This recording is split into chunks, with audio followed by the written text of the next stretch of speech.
का स्वागत है एक नई क्लास में।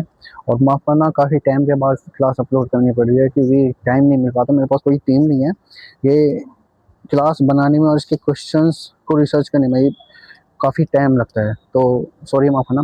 तो बेसिकली मैं क्लास के बारे में बता दूँगा तो क्लास बहुत ही स्पेशल है, खासकर उनके लिए जो जिनका SSC GD MTS का एग्ज़ाम आने वाला है, ठीक है ना। तो इस क्लास में ऐसा क्या खास है, तो ये क्लास में मैंने 150 क्वेश्चन दिए हैं, ठीक है। 150 क्वेश्चन 700 फैक्ट्स के साथ, यानी कि एक क्वेश्चन के साथ 5 फैक्ट्स मैंने आपको दिए हैं, जिससे 80% जो आपके क्वेश्चन होते हैं वो एग्जाम में आते हैं, यानी कि वो दोबारा रिपीट होते हैं, ठीक है। तो आप इस क्लास को करते हो तो एक तो आपका फायदा ये है कि आपका जिसने पहले क्वेश्चन पढ़े हों उसका रिवीजन हो जाएगा। सेकंड, जिसने आज तक जीके में कुछ नहीं पढ़ा हो तो वो भी ये क्लास करने के बाद एवरेज से ज़्यादा, यानी मैं ये नहीं कहता कि आप 20 में से 20 कर दोगे, 25 में से 25 कर दोगे, ये नहीं कहता मैं। लेकिन ये है कि आप 20 में से 14 या 15 क्वेश्चन कर लोगे। 14 नहीं कर पाओगे, लेकिन मान लो 14 भी नहीं कर पाते तो 12 तो आराम से कर लोगे, ईजिली कर लोगे, ठीक है ना। तो वो ठीक है। और इसकी मैंने जो PDF बनाई है, ठीक है, तो फर्स्ट ऑफ ऑल मैं आपको ये कहना चाहता हूँ कि आप पेन और कॉपी लेके बैठे हैं, क्योंकि पेन और कॉपी लेकर अगर अपने हाथ से आप नोट्स बनाओगे तो आपको ज़्यादा टाइम तक याद रहेगा, ठीक है। PDF का क्या है, PDF मैं आपको प्रोवाइड करूँगा, PDF फ़ोन में पड़ी रहेगी, जिसका कुछ फ़ायदा नहीं है, वो फ़ोन में पड़ी रहेगी, आप पढ़ोगे नहीं। तो इसलिए कह रहा हूँ कि आप पेन और कॉपी लिए और उसे लिखें और क्लास को ध्यान से पढ़ना, क्योंकि बीच बीच में आपको मैं कुछ टिप्स बताऊंगा और कुछ खास बातें बताऊंगा जिस जो आपको काम में आएंगी, ठीक है। तो अब शुरुआत करते हैं, ठीक है। तो क्वेश्चन कैसे आएंगे, तो क्वेश्चन आपके एग्जाम में कुछ इस प्रकार पूछेंगे, मैंने एकदम दे रखे हैं ऑप्शन भी, ऑप्शन के साथ कि क्वेश्चन कैसे पूछेगा, ठीक है। और उससे रिलेटेड क्या क्वेश्चन आपके एग्जाम में आ सकते हैं, ठीक है। तो जैसे कि पहला क्वेश्चन है, भारतीय संविधान में एकल नागरिकता और संसदीय प्रणाली किस देश के संविधान से ली गई है, ठीक है। तो ये ब्रिटेन के संविधान से ली गई है, ठीक है। जैसे आपको पता है कि हमने अमेरिका से मौलिक अधिकार और न्यायपालिका की स्वतंत्रता और राष्ट्रपति में महाभियोग चलाने की, ये सब हमने अमेरिका से लिया है, ठीक है। और आयरलैंड से हमने DPSP लिया है, नीति निर्देश तत्व। राष्ट्रपति के चुनाव की हमने विधि आयरलैंड से ली है। कनाडा से हमने मजबूत केंद्र के साथ संघीय व्यवस्था, यानी जो फेडरेशन विद स्ट्रॉन्ग सेंटर होता है वो हमने कनाडा से लिया। ऑस्ट्रेलिया से हमने संवत्सरीय सूची लिया है और संसद की संयुक्त बैठकें भी हमने ऑस्ट्रेलिया से लिया है। दक्षिण अफ्रीका क्या है कि दक्षिण अफ्रीका से हमने संविधान संशोधन की प्रक्रिया लिया है, ठीक। तो आपको इससे रिलेटेड क्वेश्चन पूछे जाएंगे, ठीक है। सेकंड क्वेश्चन क्या है कि किस संविधान संशोधन को लघु संविधान कहा जाता है, जैसे कि मैंने पहले क्लासों में और PDF में भी आपको पढ़ाया है, ठीक है। तो वही है, तो 42वें संविधान संशोधन जो 1976 का जो संविधान संशोधन था 42वां, उसे लघु संविधान कहा जाता है, ठीक है। तो इसके द्वारा हमने प्रस्ताव में बेसिकली 3 शब्द जोड़े थे, वो 3 शब्द थे समाजवादी, धर्मनिरपेक्ष और अखंडता, ठीक है। तो उसी संशोधन से मौलिक कर्तव्य को भाग 4A में जोड़ा गया, ठीक है। तो अब बात करते हैं 44वें संशोधन की, जो कि पूछ सकता है। 44वां संशोधन 1978 में हुआ था, तो इसके द्वारा संपत्ति के अधिकार को हमने मौलिक अधिकार से हटाकर कानूनी अधिकार बनाया था, ठीक है। और 52वां संशोधन था, ये दल बदल विरोधी कानून से संबंधित था। दल बदल यानी कि कोई भी नेता एक पार्टी को छोड़कर दूसरी पार्टी में जब चला जाता था तो वो दल बदल वाला सिस्टम हो जाता था, ठीक है। और अब बात करते हैं 61वें संविधान संशोधन की, तो इसने वोट डालने की उम्र 21 साल से 18 साल कर दी थी। मैंने जैसे कि आपको पहले वीडियो में बताया था कि 61वें संविधान संशोधन में 21 साल से 18 साल वोट डालने की उम्र की थी। तो वो आपसे मेरा क्वेश्चन ये है कि वो जो वोट डालने की उम्र की थी उस टाइम प्रधानमंत्री कौन थे, यानी कि वो किस प्रधानमंत्री के कार्यकाल में हुआ था, ठीक है। अब तीसरा क्वेश्चन है कि समान नागरिक संहिता, यानी कि जो हमारा यूनिफॉर्म सिविल कोड होता है UCC का उल्लेख संविधान के किस अनुच्छेद में है, ठीक है। तो ये बेसिकली अनुच्छेद 44 के तहत है, ठीक है। और अनुच्छेद 40 जो है वो ग्राम पंचायतों के संगठन से संबंधित है। अनुच्छेद 48 एक पर्यावरण वन और वन्य जीवों के संरक्षण से संबंधित है। अनुच्छेद 50 जो है कार्यपालिका से न्यायपालिका पृथक्करण। और अनुच्छेद 51 अंतर्राष्ट्रीय शांति और सुरक्षा को बढ़ावा देना होता है, ठीक है। तो मैंने आपको एक चीज बता दी है, अब एक और फैक्ट बता दूं। उत्तराखंड जो था UCC लागू करने वाला आजाद भारत, यानी कि जो स्वतंत्रता के बाद जब आज़ादी मिली थी हमें, तो उसके बाद पहला राज्य बना, ठीक है। आज़ादी से पहले जो था वो गोवा था, ठीक है, वो पुर्तगाली वाला टाइम, ठीक है। अब बात करते हैं चौथे क्वेश्चन की, तो भारतीय संविधान के किस अनुच्छेद के तहत राष्ट्रपति में महाभियोग चलाया जा सकता है, ठीक है। तो वो अनुच्छेद 61 है। अनुच्छेद 61 के तहत राष्ट्रपति का महाभियोग चलाया जाता है, ठीक है। अनुच्छेद 52 के तहत भारत का एक राष्ट्रपति होगा। अनुच्छेद 72 के तहत राष्ट्रपति की समाधान शक्ति, यानी कि वो किसी को भी क्षमा दे सकता है, ठीक है, जैसे हमने फिल्मों में देखा हो शायद। अनुच्छेद 130 जो होता है वो राष्ट्रपति द्वारा अध्यादेश जारी किया जाता है, ठीक है। महाभियोग प्रक्रिया जो मैंने आपको बताई थी हमने बेसिकली कहाँ से ली थी, ठीक है। तो ये संसद के किसी भी सदन में चलाया जा सकता है, ठीक है, चाहे वो निम्न सदन हो या उच्च सदन, ठीक है। लेकिन चलाने से पहले यानी कि महाभियोग लेने से पहले ये 14 दिन पहले हमें राष्ट्रपति को एक नोटिस देना होता है कि ये है वो है सिस्टम है, मतलब वो नोटिस हमें राष्ट्रपति को बुलाना गाना पड़ता है 14 दिन पहले, ठीक है। अनुच्छेद 108 जो था, अनुच्छेद 108 राष्ट्रपति संसद की संयुक्त बैठक के बुलाता है, ठीक है। जैसे कि आपको पता है 108 के तहत संसद की संयुक्त बैठक के बुलाता है, जिसमें लोकसभा अध्यक्ष जो होता है वो अध्यक्षता करता है, ठीक है। जैसे मैंने आपको पहली वीडियो में भी बताया होगा, शायद आपको याद हो अगर आपने क्लास ढंग में देखी हो, ठीक। अनुच्छेद 5 जो है मौलिक अधिकारों का रक्षक किसे कहा जाता है, ठीक है। तो सुप्रीम कोर्ट और हाई कोर्ट बेसिकली दोनों को आ जाता है, क्योंकि आपको पता है कि सुप्रीम कोर्ट और हाई कोर्ट रिटेट दोनों जारी करते हैं। हाई कोर्ट जो करता है वो 226 के तहत, अनुच्छेद 226 के तहत करता है, और सुप्रीम कोर्ट अनुच्छेद 32 के तहत, ठीक है। ये 5 रिटें जारी होती हैं। 5 रिटें कौन कौन सी? नंबर 1 बंदी प्रतिक्षण, दूसरी परमादेश, तीसरी प्रतिषेध, चौथी उत्प्रेषण और 5वीं अधिकारपेक्षा, ठीक है। ये रिटें जारी होती हैं, ठीक है। तो बी आर अम्बेडकर ने वैसे कि आपको पता है कि पूछ सकता है कि अनुच्छेद 32 यानी कि ये भी पूछ सकता है कि किस अनुच्छेद को हृदय और आत्मा कहा जाता है, ठीक है, और किस अनुच्छेद को बी आर अम्बेडकर ने हृदय और आत्मा कहा, ठीक है। तो ये अनुच्छेद 32 को ही कहा जाता है, ठीक है। तो अनुच्छेद 32 के तहत सुप्रीम कोर्ट आप सीधे जा सकते हो, ठीक है, संवैधानिक उपचारों का अधिकार है, ठीक है। और 226 के तहत हाई कोर्ट, ठीक, जारी करने के लिए मौलिक अधिकार के आपातकाल के दौरान निलंबित होते हैं, ठीक है। तो मौलिक अधिकार जो होते हैं उन्हें निलंबित किए जा सकते हैं, लेकिन वो आपातकाल के, जैसे कि आपको बताइए कि आपातकाल 3 टाइप के होते हैं हमारे, ठीक है। लेकिन आपातकाल जब लागू होता है तो उसमें कितने आपातकाल हो, सारे आर्टिकल सारे कानून रद्द हो सकते हैं, निलंबित हो सकते हैं, सिवाय 2 के, ठीक है, अनुच्छेद 20 और अनुच्छेद 21। अब मेरा क्वेश्चन ये है कि अनुच्छेद 20 अनुच्छेद 21 आखिर है क्या, मतलब अनुच्छेद 20 और 21 का मतलब क्या है, ठीक है, वो क्यों निलंबित नहीं किए जा सकते? ये क्वेश्चन मेरा आपको है, और जरूर बताना। CSS पॉइंट तो देखेंगे इस अगला को जैसे सिलेक्शन चाहिए, ठीक है, और वो बताएंगे भी कि भाई क्यों अनुच्छेद 21 और 22 क्या है और क्यों निलंबित नहीं किया जा सकते। बाकी भेड़ चाल तो है, ठीक है, कंपटीशन इतना ज़्यादा नहीं है, कंपटीशन सिवाय 2.5 लाख 3 लाख 4 लाख बच्चों में है, ठीक है। बाकी तो बस फालतू है। आपके कुछ ज़्यादा बच्चे तो पहले ही वीडियो छोड़ कर जा चुके होंगे, और कुछ जो है सीरियस वो देख रहे होंगे, ठीक है, लेकिन हमें उनसे फर्क नहीं पड़ता, आप क्लास एंजॉय करें। क्वेश्चन 6 जो है राज्यसभा का पदेन सभापति कौन होता है? तो उपराष्ट्रपति राज्यसभा का पदेन सभापति होता है, ठीक है। उपराष्ट्रपति का कार्यकाल 5 वर्ष का होता है, ठीक है, लेकिन जो राज्यसभा में सदस्य होते हैं, सदस्यों का कार्यकाल 6 वर्ष का होता है, ठीक है। राज्यसभा एक स्थायी सदन है, ठीक है, तो स्थायी सदन तो इसे कभी भी भंग नहीं किया जा सकता, ठीक है। इसके जो 1/3 सदस्य होते हैं वो हर 2 साल बाद रिटायर हो जाते हैं, ये आपको पता होना चाहिए, ठीक है। राज्यसभा का सदस्य बनने के लिए न्यूनतम आयु जो होती है वो 30 वर्ष होती है, और लोकसभा के लिए आयु 25 वर्ष की होनी चाहिए, ठीक है। और जो उपराष्ट्रपति होता है वो अपना त्यागपत्र जो होता है राष्ट्रपति को देता है, और जो राष्ट्रपति होता है वो किसे देता है, ये बताइए मुझे, ठीक है। अब क्वेश्चन नंबर 7 है, पंचायती राज व्यवस्था का वास्तुकार किसे माना जाता है? ये क्वेश्चन भी पूछ सकता है, क्योंकि SSC एडुकेटी आजकल कुछ ऐसे क्वेश्चन पूछ रही है, क्योंकि आपने अभी दिल्ली पुलिस के भी एग्जाम दिए होंगे, ठीक है, और CGL के भी दिए होंगे, तो उसमें ऐसे क्वेश्चन पूछे जा सकते हैं, और ये GDVD और SCCMTS में आने के चांसेस हैं, यानी कि एग्जाम में आ जाएंगे, ठीक है। तो पंचायती राज व्यवस्था का वास्तुकार बलवंत राय मेहता को माना जाता है, ठीक है। बलवंत राय मेहता ने 3 स्तरीय पंचायती राज की सिफारिश की थी, ठीक है। क्या थी वो पंचायती राज व्यवस्था 3 स्तरीय? तो वो नंबर 1 थी ग्राम, नंबर 2 ब्लॉक, और नंबर 3 जिला। ग्राम, ब्लॉक, जिला को 3 स्तरीय पंचायती राज व्यवस्था की जाती है, ठीक है। तो भारत में पहली बार पंचायती राज जो थी वो 2 अक्टूबर 1959 को नागौर राजस्थान में लागू हुई थी, ठीक है। अब बात करते हैं 73वें संविधान संशोधन 1992 की, ठीक है। तो ये 1992 द्वारा इसे संवैधानिक दर्जा मिला है, ठीक है। 11वीं अनुसूची जोड़ी गई है, ठीक है। तो नगर पालिकाओं के लिए 74वां संशोधन हुआ था, ठीक है, जो कि 12वीं अनुसूची में जोड़े गए, जबकि 73वां संशोधन संवैधानिक दर्जा मिला 11वीं अनुसूची जोड़ी गई इसके लिए, ठीक है, पंचायती राज के। अब बात करते हैं आपके पंचायती राज दिवस की। तो ये काफ़ी डे वाइज हैं, दिवस के बारे में काफ़ी पूछता है, ठीक है। तो ये पंचायती राज दिवस, राष्ट्रीय पंचायती दिवस 24 अप्रैल को मनाया जाता है। ये एक्स्ट्रा फैक्ट है, आप याद कर लो, ठीक है, क्योंकि ज़्यादातर बच्चे इन्हें छोड़ देते हैं और ये फिर बाद में आ जाए, तो वही है कि जो आपने पढ़ा नहीं वही हार्ड, ठीक है। तो उस समय क्वेश्चन नंबर 8 है, भारतीय संविधान की 8वीं अनुसूची किसे संबंधित है? ठीक है, तो ये भाषाओं से संबंधित है।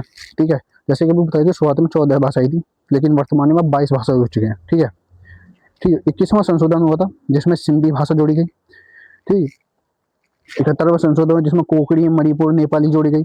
12वां संशोधन हुआ जिसमें बोडो, डोगरी, मैथिली, संथाली जोड़ी गई। ठीक है, लेकिन आपसे ये क्वेश्चन पूछ सकता है कि 8वीं अनुसूची का हिस्सा कौन सी भाषाएं नहीं है। ठीक है, तो उसमें अगर ऑप्शन में मिले तो अंग्रेजी और भोजपुरी को आप लगा दें। ठीक है, बेसिकली मैंने इनकी ट्रिक्स भी लिखी हैं, तो आप पीडीएफ में ट्रिक्स पढ़ लेना। ठीक है, क्वेश्चन नंबर 9 हमारा, नियंत्रक एवं मालिका परीक्षक की नियुक्ति, यानी कि जो सीएजी होता है उसकी नियुक्ति कौन करता है। ठीक है, तो इसकी नियुक्ति वैसे कि आपको बता दूं कि राष्ट्रपति करते हैं। ठीक है, सीएजी का उल्लेख अनुच्छेद 148 में है। ठीक है, इसे पब्लिक पर्स का संरक्षक कहा जाता है। ठीक है, जो पैसों का हिसाब रखता है। ठीक है, तो इसका कार्यकाल 6 वर्ष और 65 वर्ष की आयु जो पहले थी। ठीक है, यहाँ तक होता है। अब बात करते हैं इससे रिलेटेड कि आपसे पूछ सकता है कि अटर्नी जनरल, तो अटर्नी जनरल की महान्यायवादी, तो महान्यायवादी जो है अनुच्छेद 76 के तहत। ठीक है, तो ये जो महान्यायवादी होता है ये भारत का सर्वोच्च कानून अधिकारी होता है। ठीक है, और आपसे पूछ सकता है कि मुख्य चुनाव आयोग यानी कि सीएसी की का गठन, ठीक है, मतलब नियुक्ति का। ठीक है, तो ये अनुच्छेद 324 के तहत है। लेकिन आपको बता दूं कि ज्यादातर की नियुक्ति राष्ट्रपति ही करते हैं। ठीक है, अगर आपको नहीं आता तो तुक्का भी मानना पड़े तो आप राष्ट्रपति लगा देना अगर हो, क्योंकि ज्यादातर की नियुक्ति राष्ट्रपति करता है और इन तीनों की नियुक्ति राष्ट्रपति करता है। मैं आपको बता रहा हूँ। क्वेश्चन नंबर 10, संविधान सभा की पहली बैठक कब हुई थी? ये क्वेश्चन पिछली बार भी आया था और अब भी आने के चांसेस हैं। तो संविधान सभा की बैठक ये हुई थी 9 दिसंबर 1946 को पहली बैठक हुई थी, जिसमें अस्थायी सदस्य अध्यक्ष जो थे वो सच्चिदानंद सिन्हा थे। ठीक है, और दूसरी बैठक जो हुई थी जस्ट 2 दिन बाद 11 दिसंबर 1946 को, जिसमें राजेंद्र प्रसाद को स्थायी अध्यक्ष चुना गया था। ठीक है, और तीसरी बैठक हुई थी 23 नवंबर 1949 को। ठीक है, मतलब 23 नवंबर 1949 को इस दिन संविधान बनकर तैयार होता, जिसे हम आज संविधान दिवस मनाए जाते हैं। तो बेसिकली आपसे पूछ सकता है कि संविधान दिवस कब मनाया जाता है, तो ये 26 नवंबर को मनाया जाता है। ठीक है, तो आपको बता दूं आपको पता है कि संविधान बनने में 211 महीने 18 दिन का समय लगा था। ठीक है, बीएन राव संविधान सभा के संवैधानिक सलाहकार थे। ठीक है, लेकिन मेरा क्वेश्चन ये है कि प्रारूप समिति क्या थी, मतलब प्रारूप समिति क्या थी, वो उसका काम क्या था, उसमें कितने सदस्य थे और उसके अध्यक्ष कौन थे प्रारूप समिति के? ये क्वेश्चन मेरा आपसे है। ठीक है, अब बात करते हैं क्वेश्चन नंबर 11 की। तो किस अनुच्छेद कहता है राष्ट्रपति संसद के दोनों सदनों की संयुक्त बैठकें बुला सकता है? तो इससे पहले मैंने आपको बताया था कि संसद की संयुक्त बैठकें हमने एक्स देश के संविधान से लिए, तो वो देश कौन सा है? आपसे मेरा क्वेश्चन ये है, अगर आप ध्यान से वीडियो देख रहे हो तो मेरा क्वेश्चन ये है कि संसद की संयुक्त बैठकें जो राष्ट्रपति बुलाता है वो हमने किस देश के संविधान से ली है? ठीक है, अब बात करते हैं। तो ये संसद की संयुक्त बैठकें अनुच्छेद 108 के तहत बुला सकता है। ठीक है, संसद की संयुक्त बैठकें तब बुलाई जाती है जब किसी साधारण विधेयक यानी कि कोई ऑर्डर नहीं मिलता है पर दोनों सदनों में गतिरोध हो, तो इसकी अध्यक्षता लोकसभा अध्यक्ष करते हैं, जैसे कि मैं आपको पहले बता दिया था। ठीक है, अनुच्छेद 110 जो होता है वो धन विधेयक यानी कि मनी बिल से संबंधित है। ठीक है, और अनुच्छेद 112 बजट वार्षिक वित्तीय विवरण से संबंधित है, जिसके तहत हमारी वित्त मंत्री निर्मला सीतारमण जी कभी भी बजट थूक देती है टैक्स। अब बात करें क्वेश्चन नंबर 12 की।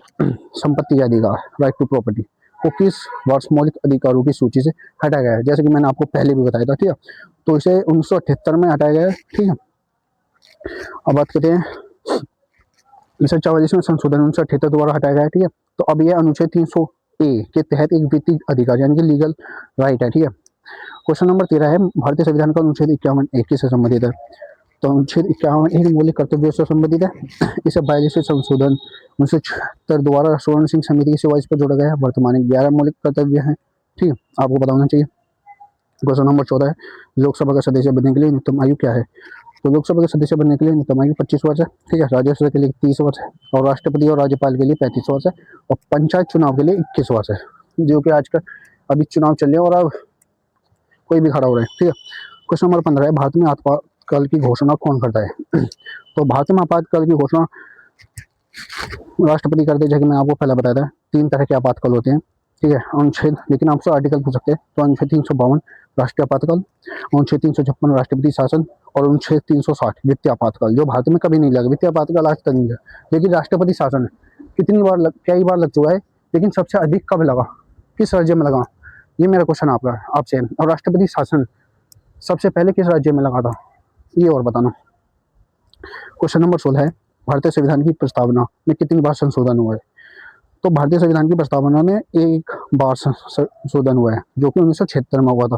ठीक है। और क्वेश्चन नंबर 17 है, शिक्षा का अधिकार, ठीक है, किस अनुच्छेद के अंतर्गत है? तो ये अनुच्छेद 21A के अंतर्गत आता है। और भारत का प्रथम विधि अधिकार, फर्स्ट लॉ ऑफिसर कौन था? तो ये महान्यायवादी अनुच्छेद 76, जैसे मैं बताया। और बात करते हैं अनुच्छेद 19 की, तो संविधान के किस भाग में संशोधन प्रक्रिया का वर्णन है? तो संशोधन प्रक्रिया का वर्णन अनुच्छेद 20 में है, मतलब भाग 20 अनुच्छेद 368 में है। ठीक है। चुनाव आयोग की बात करते हैं, ठीक है, जो कि चुनाव कराता है, आपको पता है, इलेक्शन कमीशन। ठीक है। तो इलेक्शन कमीशन किस अनुच्छेद से संबंधित है? अनुच्छेद 324 से ही संबंधित है। क्वेश्चन है कि 21वां संविधान की प्रस्तावना में समाजवादी और धार्मिक शब्द किस संविधान द्वारा जोड़े गए थे? तो ये 42वें संविधान संशोधन 1976 द्वारा जोड़े गए थे। ठीक है। इसे लघु संविधान कहा जाता है। इसके 3 जोड़े गए थे, मैंने आपको पहले ही बता दिए थे। तो ये संशोधन मौलिक कर्तव्य भी जोड़े गए। ठीक है।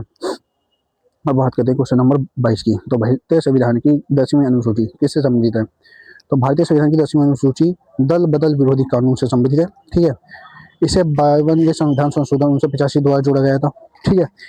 9वीं अनुसूची जो थी वो भूमि सुधार, जो कि प्रथम संशोधन के तहत, और 11वीं अनुसूची पंचायती राज से संबंधित है, जो कि 73वें संविधान संशोधन के तहत, और 12वीं अनुसूची नगर पालिका, जो 74वें संविधान संशोधन के तहत जोड़ी गई। ठीक है। क्वेश्चन नंबर 30 है कि संविधान का अनुच्छेद 360 किससे संबंधित है? ठीक है। तो ये मैंने बताया कि वित्तीय आपातकाल से संबंधित है। तो भारत में आज तक एक भी वित्तीय आपातकाल नहीं लगा है। अनुच्छेद 352 राष्ट्रीय आपातकाल, युद्ध या भारी आक्रमण के कारण जो लगता है, जो काफी अभी लगा था शायद। अनुच्छेद 356 राज्यों में राष्ट्रपति शासन। ठीक। आपातकाल के दौरान अनुच्छेद 20 और 21 कभी निलंबित नहीं होते। मैंने आपसे पूछा कि 21, 20 और 21 क्या है, शायद मैंने एक बता भी दिया, 21 मैंने आपको बता भी दिया है। और आपातकाल का प्रावधान हमने जर्मनी के संविधान से लिया है। ठीक है। क्वेश्चन नंबर 24, लोकसभा आयोग यूपीएससी के सदस्यों की नियुक्ति कौन करता है?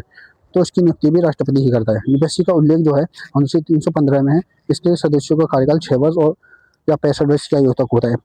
राज्य लोकसभा आयोग एसपीएससी, जो आपने सुना हो, जो स्टेट लोक सेवा आयोग होता है, अध्यक्ष की नियुक्ति राज्यपाल करता है। ठीक। और भारत के पहले मुख्य चुनाव आयोग जो थे वो सुकुमार सेन थे। निर्वाचन आयोग अनुच्छेद 324 में, मैंने आपको पहले बता दिया। क्वेश्चन नंबर 25, मौलिक अधिकारों की सूची से संपत्ति के अधिकार को कब हटाया गया? तो ये 1978 में 44 के तहत हटाया गया था। नेक्स्ट क्वेश्चन, भारत का महान्यायवादी किससे प्रसाद प्रिय पद धारण करता है? तो ये राष्ट्रपति, अनुच्छेद 376 के तहत। क्वेश्चन नंबर 27, संसद की संयुक्त बैठक की अध्यक्षता कौन करता है? तो संसद की संयुक्त बैठक की अध्यक्षता लोकसभा अध्यक्ष करता है, बुलाता इसे राष्ट्रपति है, आर्टिकल 108 के तहत। संविधान के किस भाग में राजभाषा का वर्णन है? तो भाग 17, जो कि अनुच्छेद 343 से 351 तक है, उसमें राजभाषा का उल्लेख किया गया है। ठीक है। क्वेश्चन नंबर 29 है, वित्त आयोग का कार्यकाल कितने वर्ष का होता है? वित्त आयोग का जो कार्यकाल होता है वो 5 वर्ष का होता है, अनुच्छेद 280 के तहत। क्वेश्चन नंबर 30 है कि लोकसभा का जो कोरम होता है, ये क्वेश्चन पहले भी आ चुका है और आगे भी आ सकता है, क्योंकि एसएससी ऐसी क्वेश्चन में फंसाना चाहती है। ठीक है। आपसे में ज्यादातर ऐसे क्वेश्चन छोड़ देते हैं, लेकिन ये क्वेश्चन फिर आते हैं, फिर ये आप इसमें तुक्का मारो या गलत करो या छोड़ दो, इसमें आपका ही नुकसान है। ठीक है। क्वेश्चन नंबर 30 है, लोकसभा का कोरम कुल सदस्य संख्या का कितना होता है? तो 1/10 सदन की कार्यवाही शुरू करने के लिए न्यूनतम सदस्य जो होते हैं उस कोरम, उन्हें कहा जाता है। ठीक है। अब बात करते हैं इतिहास की। ठीक है।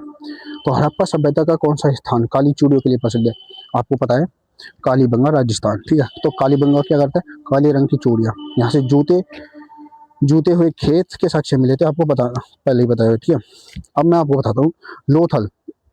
तो हड़प्पा सभ्यता का बंदरगाह लोथल को कहा जाता है, और हड़प्पा सभ्यता का विशाल अन्नागार मोहनजोदड़ो में है, और जल प्रबंधन की विधि धोलावीरा में है। ठीक है। धोलावीरा में आपको पता होगा जल प्रबंधन की विधि कैसी थी, 3 वैसे वैसे आता था पानी। ठीक है। अब क्वेश्चन नंबर 32 है, वेदों की ओर लौटो का नारा किसने दिया था? तो वेदों की ओर लौटो का नारा स्वामी दयानंद सरस्वती ने दिया था। इन्होंने 1875 में आर्य समाज की स्थापना की थी। आपसे पूछ सकते थे कि आर्य समाज की स्थापना कब की थी? तो 1875 में की थी। इनकी जो पुस्तक थी वो सत्याग्रह प्रकाश है। ठीक है। क्वेश्चन नंबर 33 है, बुद्ध ने अपना प्रथम उपदेश कहाँ दिया? तो बुद्ध ने अपना प्रथम उपदेश सारनाथ में दिया। ठीक है। सारनाथ में जब इन्होंने प्रथम उपदेश दिया तो इसे धर्म चक्र परिवर्तन कहा गया। ठीक है। बोध गया में बुद्ध को ज्ञान मिला, लुम्बिनी में इनका जन्म हुआ था और कुशीनगर में मृत्यु, जिसे महापरिनिर्वाण के नाम से जाना जाता है। क्वेश्चन नंबर 34 है कि सुल्तान ने रक्त और लौह की नीति अपनाई। तो रक्त और लौह की नीति जो अपनाने वाला बलबन था। ठीक है। बलबन ने क्या कहा, इसने सिजदा और प्रवेश प्रथा शुरू की थी और नौरोज त्योहार मनाना शुरू किया था। ठीक है। क्वेश्चन नंबर 35 है, 1857 के विद्रोह के समय भारत का गवर्नर जनरल कौन था? तो 1857 के विद्रोह के समय लॉर्ड कैनिंग विद्रोह के गवर्नर जनरल था। ठीक है। विद्रोह के बाद कैनिंग भारत का पहला वायसराय भी बना था, आपको बताओ। क्वेश्चन नंबर 36 है, पानीपत का दूसरा युद्ध जो 1526 में हुआ था, किसके बीच हुआ था? तो ये अकबर और हेमू के बीच हुआ था। क्वेश्चन नंबर 37 है, कांग्रेस की पहली महिला अध्यक्ष कौन थी? तो सरोजिनी नायडू 1925 में बनी थी, कानपुर अधिवेशन में। ठीक है। अगर से महिला पूछा जाए मतलब पहली महिला पूछा जाए तो उत्तर एनी बेसेंट होगा इसमें बेसिकली। अगर पहली महिला पूछे, अगर भारतीय महिला पूछे तो सरोजिनी नायडू। एनी बेसेंट 1917 में बनी थी। ठीक है। क्वेश्चन नंबर 38 है, असहयोग आंदोलन किस घटना के बाद वापस ले लिया जाएगा? तो चोरी चोरा कांड जो 1912 में हुआ था, उसकी घटना के बाद गांधी जी ने असहयोग आंदोलन वापस ले लिया। 1939 विजयनगर साम्राज्य की स्थापना किसने की थी? तो विजयनगर साम्राज्य की स्थापना हरियूर और बुक्का ने की थी 1336 में। ठीक। तो क्वेश्चन नंबर 40 गांधी जी के राजनीतिक गुरु कौन थे? तो गोपाल कृष्ण गोखले थे। क्वेश्चन नंबर 41 दिल्ली सल्तनत के किस वंश ने सबसे कम समय, जो कि सबसे कम समय तक शासन किया? आपको पता होगा दिल्ली सल्तनत में कितने वंश रहे। ठीक है। लोधी वोधी जितनी भी है, आपको कमेंट में बताना है कितने वंश रहे, कौन कौन से, किस टाइम पीरियड से किस टाइम पीरियड तक, पहले कौन, दूसरे पे कौन, तीसरे पे कौन। ठीक है। तब अंत तक आपको बताने हैं। ठीक है। तो दिल्ली सल्तनत के किस वंश ने सबसे कम समय तक शासन किया? तो वो वंश था खिलजी वंश। मात्र इन्होंने 30 साल तक हम शासन किया था। ठीक है। आपको मैं बताऊँ सबसे लंबा शासन क्या था? सबसे लंबा शासन तुगलक वंश का था। ठीक है। गुलाम, खिलजी, तुगलक, सैयद, लोधी, ये इस क्रम में शासन करते हुए आए थे। ठीक है। लोधी वंश दिल्ली का पहला अफगान वंश था। ठीक। खिलजी वंश के संस्थापक जलालुद्दीन खिलजी थे। ठीक है। और क्वेश्चन नंबर 42 है, दिन ए इलाही धर्म स्वीकार करने वाला एकमात्र हिंदू कौन सा था? तो दिन ए इलाही आपको पता हो, इसे अकबर ने शुरू किया था 1582 में। इस धर्म की शुरुआत की थी उन्होंने। अब बीरबल धर्म स्वीकार करने वाला एकमात्र हिंदू, यानी कि पहला भी कह सकते हो, बीरबल था वो। ठीक है। आपको बताऊंगी जो अकबर के वित्त मंत्री था वो टोडरमल था। तानसेन जो था वो राम, जिसका नाम राम ने पांडे भी था। ये पूछ सकता है कि तानसेन का नाम क्या था? तो राम तनु पांडे। आपको बताएंगे जो फतेह सीकरी में इबादत खाना है वो अकबर ने बनाया था। अकबर ने जजिया कर 1564 में समाप्त कर दिया था। तो वो अलग बात है कि बाद में इसे किसी और ने फिर स्टार्ट कर दिया। ठीक है। क्वेश्चन नंबर 43 है, आधुनिक भारत का जनक किसे कहा जाता है? तो आधुनिक भारत का जनक राजा राम मोहन को कहा जाता है। ठीक है। इन्होंने 1828 में ब्रह्म समाज की स्थापना की। इनके प्रयासों से 1829 में लॉर्ड विलियम बेंटिंक ने सती प्रथा का अंत किया। यानी इन दोनों ने ही मिलकर किया था। ठीक है। आपसे पूछ सकता है, जो संवाद कौमुदी था इनका प्रसिद्ध अखबार था राजा राम मोहन का। ठीक है। इन्होंने इन्हें राजा के बाद ही मुगल बादशाह अकबर द्वितीय ने दी थी। स्वामी विवेकानंद ने 1897 में रामकृष्ण मिशन की स्थापना की। ठीक है। आपसे पूछ सकता है कि रामकृष्ण मिशन की स्थापना किसमें की, लेकिन अब पूछ सकता है कि कब की। ठीक है। तो क्वेश्चन नंबर 44 है, साइमन कमीशन भारत किस वर्ष आया था? तो साइमन कमीशन 1928 को आया था। साइमन कमीशन का गठन जो था 1927 में हुआ था। ठीक है। लेकिन इसका जो विरोध हुआ था इसमें ये होता है कि इसमें सभी सदस्य गोरे थे, यानी कि अंग्रेज थे, इसलिए ऐसा व्हाइट मैन कमीशन भी कहा गया था। साइमन गो बैक के नारे भी इसी विरोध में लगे थे, क्योंकि इसमें सब अंग्रेज थे। लेकिन इस विरोध प्रदर्शन के दौरान लाला लाजपत राय जब वहाँ विरोध कर रहे थे तो लाठी लगने के कारण उनकी मृत्यु हो गई। ठीक है। लाला लाजपत राय को पंजाब केसरी कहा जाता है। और जब इनकी मृत्यु होगी तो भगत सिंह और उनके जो साथी थे उन्होंने लाला जी की मौत का बदला लेने के लिए सैंडर्स की हत्या कर दी, जिसके कारण इन्हें फांसी भी हुई। क्वेश्चन नंबर 45 है, Swaraj party. Question number 45, Swaraj party की स्थापना किसने की थी? तो स्वराज पार्टी की स्थापना मोतीलाल नेहरू और चित्तरंजन दास ने मिलकर की थी 1923 में। ठीक है। तो आपको बता दूं कि इसकी स्थापना असहयोग आंदोलन के वापस ले जाने के बाद की थी। ठीक है। सीआर दास को देश बंधु कहा जाता है। बेसिकली आपको याद होना चाहिए कि क्वेश्चन में आता है कि देश बंधु किसे कहा जाता है, तो सीआर दास को कहा जाता है। गदर पार्टी लाला हरदयाल, जो कि 1913 सैन फ्रांसिस्को में इसकी स्थापना की थी, लाला हरदयाल ने की थी। आज़ाद हिंद फौज की स्थापना राष्ट्र बिहारी बोस और सुभाष चंद्र बोस ने की थी। फॉरवर्ड ब्लॉक की स्थापना सुभाष चंद्र बोस ने की थी 1939 में, लेकिन की थी कहाँ, ये मेरा आपसे क्वेश्चन ये है। ठीक है, नेक्स्ट क्वेश्चन 46वां, पानीपत का प्रथम युद्ध जो कि 1526 में होता है, वो किसके बीच हुआ था? ठीक है, तो वो बाबर और इब्राहिम लोदी के बीच हुआ था। ठीक है, जिसमें बाबर जीत चुका था। ठीक है, क्वेश्चन नंबर 47 है, अष्टप्रधान किसके दरबार की शोभा बढ़ाते थे? तो अष्टप्रधान आपको बता दूं कि शिवाजी महाराज 8 मंत्रियों का समूह था। ठीक है, और क्वेश्चन नंबर 48 है, जय हिंद का नारा किसने दिया? तो जय हिंद का नारा सुभाष चंद्र बोस ने दिया था। इन्होंने एक और नारा दिया था, वो था दिल्ली चलो। ठीक है, और 1949 क्वेश्चन नंबर 49 है, एम मुक्त मांडलियाद पुस्तक के लेखक। ठीक है, बुक्स काफ़ी आती हैं, books and authors. Study GK की क्लास हम 1-2 दिन में स्टार्ट करेंगे, क्योंकि अभी हमारे पास इतना टाइम नहीं है, इतनी हमारे पास रिसोर्स नहीं है। इसकी रिसर्च हमने पूरी कर ली है। ठीक है, उसमें हम आपको पूरी टॉपिक में, हम नहीं मैं पूरी टॉपिक आपको करवा दूंगा जो इम्पोर्टेंट होते हैं। ठीक है, वो एक एक चीज़ मैं आपको बताऊंगा, लेकिन इससे पहले इस क्लास को खत्म करें।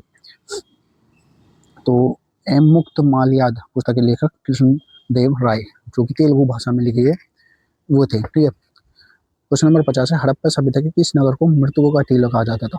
The mount of the dead, इस किसे कहा जाता? तो मृतकों का टीला जो था वो आपको पता है कि मोहनजोदड़ो कहा जाता था, और मोहनजोदड़ो से विशाल स्नानागार भी मिला है। ठीक है, अब बात करते हैं जियोग्राफी की। ठीक है, तो जियोग्राफी में आपसे क्वेश्चन पूछे जा सकते हैं, जैसे कि भारत की सबसे लंबी नदी कौन सी है, जो पूरी तरह से भारत में ही बहती है? तो भारत की सबसे लंबी नदी है गोदावरी, जो पूरी तरह भारत में ही बहती है। ठीक है, गोदावरी को है दक्षिण गंगा भी कहा जाता है, या वृद्ध गंगा भी कहा जाता है गोदावरी को। और इसका उद्गम जो होता है वो महाराष्ट्र के नासिक में त्र्यंबकेश्वर से होता है। ठीक है, गंगा बेसिकली भारत की सबसे लंबी नदी है, 2525 किलोमीटर के दायरे में रहती है, लेकिन इसका कुछ हिस्सा बांग्लादेश में भी है। बांग्लादेश में इसका क्या नाम है, ये मेरा आपसे क्वेश्चन है। ठीक है, ब्रह्मपुत्र और सिंधु जो होती हैं, ये नदियाँ भारत से बाहर तिब्बत से निकलती हैं। ठीक है, और इसकी सहायक नदी पैनगंगा है, बैनगंगा है और प्रणीता है। ठीक है, अब क्वेश्चन नंबर 52 की है, तो वायुमंडल की कौन सी परत ओजोन परत को धारण करती है? आपको पता होना चाहिए वायुमंडल की कौन सी परत ओजोन परत को धारण करती है, तो वो है समताप मंडल, समताप स्ट्रेटोस्फीयर। ठीक है, आपको इससे रिलेटेड सारी बातें बताऊंगी कि इस मंडल में कि यानी कि किस परत में कौन सी घटनाएं होती है। तो इसमें जो होता है क्षोभ मंडल जो होता है, वो मौसम की सभी घटनाएं होती है उसमें, बादल हो या बारिश हो, वो सभी क्षोभ मंडल में होता है। समताप मंडल में क्या होता है कि समताप मंडल में तापमान समान रहता है। ठीक है, इसलिए हवाई जहाज उड़ने के लिए सबसे अच्छी परत है, हवाई जहाज उड़ते हैं यहाँ पे समताप मंडल में। ओजोन परत क्या होती है? ओजोन परत सूर्य की हानिकारक यूवी किरणों से हमारी रक्षा करती है। ओजोन परत की मोटाई डॉप्सन इकाई में मापी जाती है, डॉप्सन। ठीक है, और 16 सितंबर को विश्व ओजोन दिवस भी मनाया जाता है। और क्वेश्चन नंबर 53 है कि 2011 के जनगणना के अनुसार भारत का सर्वाधिक जनसंख्या वाला राज्य कौन सा है? ठीक है, तो भारत का सर्वाधिक जनसंख्या वाला राज्य है उत्तर प्रदेश। ठीक है, और सबसे कम जनसंख्या वाला राज्य सिक्किम है। सबसे अधिक जनसंख्या घनत्व वो बिहार की है, 1106 व्यक्ति पर किलोमीटर में रह रही। सबसे कम जनसंख्या घनत्व अरुणाचल प्रदेश का 17 व्यक्ति पर किलोमीटर वर्ग किलोमीटर। ठीक है, और सर्वाधिक साक्षरता जो है वो केरल की है, और सर्वाधिक लिंगानुपात सेक्स रेशियो जो है वो केरल का है 1084। ठीक, अब बात करते हैं हीराकुंड बांध की। तो हीराकुंड बांध किस नदी पर बनाया गया है? तो हीराकुंड बांध महानदी उड़ीसा में पर बनाया गया है। ठीक है, यह भारत का सबसे लंबा बांध है, और टिहरी बांध भारत का सबसे ऊंचा बांध भागीरथी नदी पर है, आपको पता होना चाहिए। भांगड़ा नारगल बांध की बात करें तो सुरसल नदी पर स्थित है। नागार्जुन सागर बांध कृष्णा नदी पर स्थित है।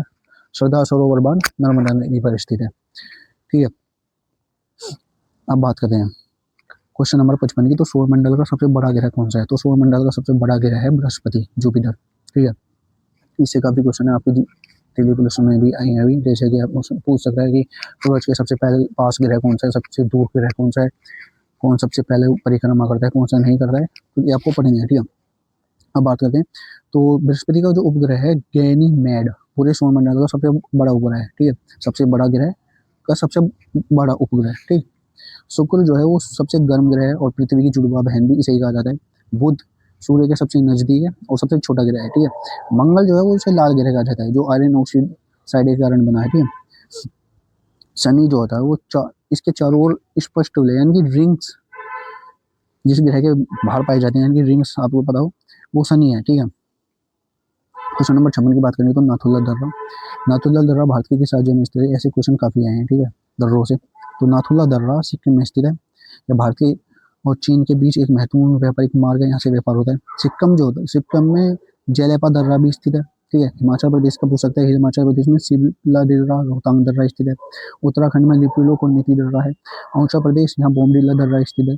तो ये काफी दर्रे आपके एग्जाम में आ सकते हैं, तो इन्हें आप कर लेना। क्वेश्चन नंबर 57 है, भारत की मानक समय रेखा स्टैंडर्ड टाइम, ठीक है, तो किस शहर से होकर गुजरती है? तो ये मिर्जापुर प्रयागराज के जो पास है वहां से होकर गुजरती है, ठीक है।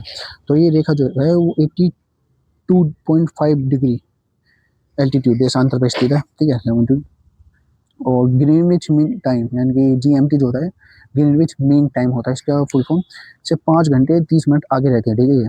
और यह रेखा भारत के 5 राज्यों से होकर गुजरती है, जैसे कि यूपी होगा, एमपी, छत्तीसगढ़, उड़ीसा और आंध्र प्रदेश। कर्क रेखा जो होती है जिसे ट्रॉपिक ऑफ कैंसर कहते हैं, ये 23.5 एन पर और 8 राज्यों से होकर गुजरती है, ठीक है। कर्क रेखा और आईएसटी रेखा एक दूसरे को छत्तीसगढ़ में काटती हैं। अब बात करते हैं क्वेश्चन नंबर 58 की, तो काली मिट्टी का सर्वाधिक विस्तार किस राज्य में पाया जाता है? तो काली मिट्टी का सर्वाधिक विस्तार महाराष्ट्र में पाया जाता है, ठीक है। काली मिट्टी को रेंगुर मिट्टी भी कहा जाता है, तो जो कपास की खेती के लिए सबसे उपयुक्त होती है। इसका निर्माण जॉली फैक्ट्री की लावा से हुआ है, ठीक है। जलोढ़ मिट्टी की बात करें तो ये नॉर्थ इंडिया यानी कि उत्तर भारत में पाई जाती है, ठीक है। भारत में सर्वाधिक अधिक क्षेत्र में पाई जाती है, जैसे कि यूपी, पंजाब, बिहार, ठीक है। लाल मिट्टी, इसमें आयरन ऑक्साइड के कारण ये लाल होती है, लेकिन ये पाई कहाँ जाती है, ये क्वेश्चन मेरा आपसे है, ठीक है। क्वेश्चन नंबर 59 है नीली क्रांति से, तो नीली क्रांति का संबंध किससे है? नीली क्रांति का संबंध है मछली उत्पादन से, ठीक है, फिश प्रोडक्शन, ठीक है। आपसे पूछ सकते हैं कि श्वेत क्रांति, तो श्वेत क्रांति दूध उत्पादन से है, इसके जन्म डॉक्टर वर्गीस कुरियन है। पीली क्रांति तिलहन उत्पादन से। रजत क्रांति अंडा मुर्गी पालन से। गुलाबी क्रांति झींगा मछली या प्याज उत्पादन से। स्वर्ण क्रांति बागवानी और शहद उत्पादन से संबंधित है। 60वां क्वेश्चन है, भारत का सबसे दक्षिणी बिंदु कौन सा है? तो भारत का सबसे दक्षिणी बिंदु इंदिरा पॉइंट है, ठीक है, जो ग्रेट निकोबार द्वीप में स्थित है। इंदिरा का जो है वो भारत का सबसे उत्तरी बिंदु जो लद्दाख में स्थित है, ठीक है। किबुतु भारत का सबसे पूर्वी बिंदु है जो अरुणाचल प्रदेश में है। और गुहार मोती भारत का सबसे पश्चिमी बिंदु है जो गुजरात में है। मुख्य में भी आपसे पूछ सकते हैं कि मुख्य भूमि का अंतिम दक्षिण सिरा दक्षिण पॉइंट कौन सा है? तो वो कन्याकुमारी में है, ठीक है। अब बात करते हैं 61 की, तो जोंग जलप्रपात किस नदी पर स्थित है? ठीक है, बोल से कभी क्वेश्चन बहुत आ रहे हैं, ठीक है। तो जोंग जलप्रपात शरावती कर्नाटक में स्थित नदी पर स्थित है, ठीक है। इसे गढ़सोपा या महात्मा गांधी जलप्रपात भी कहते हैं, ठीक है, जिसका अन्य नाम है ये। तो आपसे पूछ सकता है कि धुआंधार जलप्रपात, धुआंधार जलप्रपात नर्मदा नदी जबलपुर एमपी पर है। श्री मुच्चमुंदरम जलप्रपात कावेरी नदी पर है। कुंचिकल जलप्रपात वराही नदी कर्नाटक पर है। यह भारत का सबसे ऊंचा जलप्रपात है। हुंडूर जलप्रपात सोनरेखा नदी झारखंड पर है। तो काफी क्वेश्चन ये इंपॉर्टेंट है कि आपको पूरी तरह से एक घोट जाने हैं, ठीक है। काफी फेवरेट है, काफी इंपॉर्टेंट है। एक एक क्वेश्चन को लिखने में, ढूंढने में, रिसर्च करने में काफी मेहनत लगी है। जब ये इतना टाइम लिया गया है, यानी आपको एक दो क्वेश्चन या मैं वैसे भी टॉपिक आपको बताकर वीडियो को खत्म कर सकता था, लेकिन मैंने आपको वही बताए हैं जो मैंने पढ़े हैं, जो मैं आपको पढ़ा रहा हूँ, जो इम्पोर्टेंट है, जो एग्जाम में आ सकते हैं, ठीक है। बाकी आप खुद डिसाइड करो क्वेश्चन को देख के, वीडियो को देख के, तो क्वेश्चन कैसे हैं। अगर क्वेश्चन अच्छे हैं, वीडियो अच्छी लगी, कंटेंट आपको अच्छा लग रहा है, तो सब्सक्राइब करो, लाइक करो। मैं आपको कह नहीं रहा, आपकी मर्जी है, कर सकते हो करो, मत करो, कोई दिक्कत नहीं है। बाकी सिलेक्शन लो, किसी भी हालत में सिलेक्शन लेना है, सफल होना है, ठीक है, यही हमारा मेन काम होना चाहिए, ठीक है ना। तो नेक्स्ट क्वेश्चन है 62वां, सौरमंडल का लाल ग्रह रेड प्लैनेट किसे कहा जाता है? तो सौरमंडल का लाल ग्रह जो है वो मंगल को कहा जाता है। मैंने आपको बताया था कि ये क्यों कहा जाता है, ये आयरन ऑक्साइड की अधिकता के कारण यह लाल दिखता है, ठीक है। और इसके दो उपग्रह हैं, फोबोस और डीमोस, ठीक है। शनि जो होता है, शनि का उपग्रह टाइटन बहुत प्रसिद्ध है, ठीक है। शनि का उपग्रह टाइटन होता है, टाइटन, टाइटनोवा नहीं, टाइटन, ठीक है। पृथ्वी, पृथ्वी नीला ग्रह है पानी के कारण, ठीक है, आपको पता भी है। इसका उपग्रह भी आपको पता है, ठीक है। बृहस्पति की बात हमने कर ली थी कि ये सबसे बड़ा ग्रह है और रेड रेड स्पॉट यही है, ठीक है। अगर आपसे पूछे कि रेड रेड स्पॉट किस ग्रह पे है, तो ये बृहस्पति में है। ठीक है। 23वां क्वेश्चन है Jim Corbett national park Bharat के किस राज्य में है? तो Jim Corbett national park Uttarakhand में स्थित है। ये भारत का पहला नेशनल पार्क है जो 1936 में बना था। इसका पुराना नाम हेली नेशनल पार्क था। ठीक है।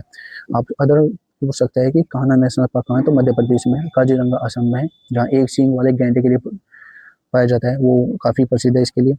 रणथंभौर राजस्थान में, ठीक है। केबू लामजाओ मणिपुर में। दुनिया का एकमात्र तैरता हुआ नेशनल पार्क है ये, ठीक है। तो आपसे इम्पोर्टेंट है सारे क्वेश्चन जो भी मैं आपको करवा रहा हूँ। एक एक क्वेश्चन अच्छी तरह से पूरी वीडियो को ध्यान से देखकर लिखो, रिवीजन करो, दोबारा देखो। अगर आप पढ़ नहीं सकते, कहीं टहल रहे हो तो रीड लगाओ और वीडियो को चलाओ, ठीक है, जिससे आपका रिवीजन होता रहे, लेकिन करो।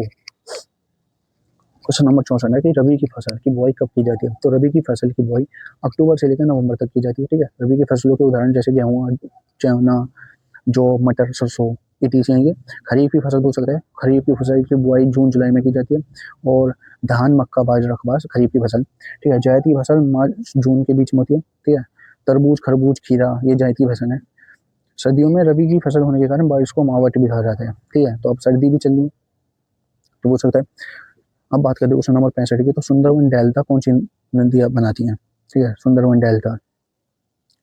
सुंदरवन डेल्टा गंगा और ब्रह्मपुत्र बनाती है, ठीक है। तो ये दुनिया सुंदरवन डेल्टा जो है दुनिया का सबसे बड़ा डेल्टा है, ठीक है। यहाँ सुंदरी वृक्ष पाए जाते हैं, जिसके नाम पर इसका नाम पड़ा सुंदरवन डेल्टा, ठीक है। यह मैंग्रोव वनों के लिए प्रसिद्ध है बेसिकली। यह रॉयल बंगाल टाइगर का प्राकृतिक आवास है, ठीक है। तो ये काफी इंपॉर्टेंट क्वेश्चन है, क्वेश्चन आ सकता है। तो अब बात बता दें कि ब्रह्मपुत्र नदी को तिब्बत में शाम को कहा जाता है। ये भी इंपॉर्टेंट टॉपिक है, आप लिख लेना, फैक्ट है आपको, ठीक है। क्वेश्चन नंबर 66 की बात करें तो भारत का सबसे बड़ा कोयला क्षेत्र कौन सा है? झरिया, झारखंड। बेसिकली झारखंड में काफी कोयला है, ठीक है। झरिया में ये बेसिकली बहुत उत्तम श्रेणी का कोकिल कोयल पाया जाता है, ठीक है। कोयला जैसे करें रानीगंज वेस्ट बंगाल में भारत का सबसे पुराना कोयला क्षेत्र। कोयले को काला सोना भी कहा जाता है। कोयले के 4 प्रकार होते हैं, जैसे कि एंथ्रोसाइट, बिटुमिनस, लैंगराइट और पीट, ठीक है। ये 4 कोयले के प्रकार हैं और सबसे अधिक बिटुमिनस कोयला पाया जाता है भारत में। अगर पूछे भारत में सबसे अधिक कौन सा पाया जाता है तो बिटुमिनस कोयला पाया जाता है। क्वेश्चन नंबर 67 है कि मैकमोहन रेखा किन दो देशों के बीच से रेखा बनाती है? तो मैकमोहन रेखा भारत और चीन के बीच, ठीक है। इससे अगर पूछ सकता है कि रेड क्लिफ रेखा कहाँ बनती है? तो ये भारत पाकिस्तान। ड्यूरन रेखा भारत अफगानिस्तान, वर्तमान में भारत अफगान, ठीक है। पाक जल मध्य है, ठीक है, ये आपसे पूछ सकता है। तो पाक जल मध्य भारत और श्रीलंका के बीच है, ठीक है। ये पूछ सकते हैं कि 10 डिग्री चैनल, तो 10 डिग्री चैनल अंडमान और निकोबार के बीच में स्थित है। ये अंडमान और निकोबार को अलग करता है। भारत की सबसे लंबी अंतर्राष्ट्रीय सीमा बांग्लादेश के साथ लगती है। अभी क्वेश्चन में जहाँ तक है दिल्ली पुलिस की मैं पूछा भी था, ठीक है। क्वेश्चन नंबर 68 है भारत का सबसे लंबा राष्ट्रीय राजमार्ग नेशनल हाईवे कौन सा है? तो ये NH 44 यानी कि 44, ठीक है। ये श्रीनगर से लेकर कन्याकुमारी तक जाता है, ठीक है। NH 1 शेषा सूरी मार्ग के नाम से भी जाना जाता है, ठीक है। और भारत का सबसे छोटा नेशनल हाईवे जो है वो NH 47A केरल में है, ठीक है। स्वर्णिम चतुर्भुज यानी कि गोल्डन क्वाड्रिलेटरल योजना क्या है? ये दिल्ली, मुंबई, चेन्नई और कोलकाता को जोड़ती है, स्वर्णिम चतुर्भुज, ठीक है। सड़कों की सर्वाधिक लंबाई महाराष्ट्र राज्य में है। क्वेश्चन नंबर 69, चाय के उत्पादन में भारत का कौन सा राज्य प्रथम स्थान पर है? तो चाय के मामले में प्रथम स्थान पर असम है, ठीक है। पश्चिम बंगाल दार्जिलिंग या चाय को भारत का पहला GI टैग मिला था। बेसिकली आपको बता दें सबसे पहला GI टैग पश्चिम बंगाल दार्जिलिंग को मिला था चाय के लिए, ठीक है। कर्नाटक कॉफी के लिए उत्पादन में नंबर 1 है, वहाँ कॉफी चलती है। केरल रबर और मसालों के उत्पादन में प्रथम है। मक्का अमेरिका सबसे बड़ा। और चावल और गेहूं के उत्पादन की बात करें तो चीन में सबसे ज्यादा होता है और भारत इसमें दूसरे नंबर पर है, शायद आपको 100 की लगा हुआ। क्वेश्चन नंबर 70 की भारत का ज्वारीय बंदरगाह टीडल पोर्ट किसे कहा जाता है?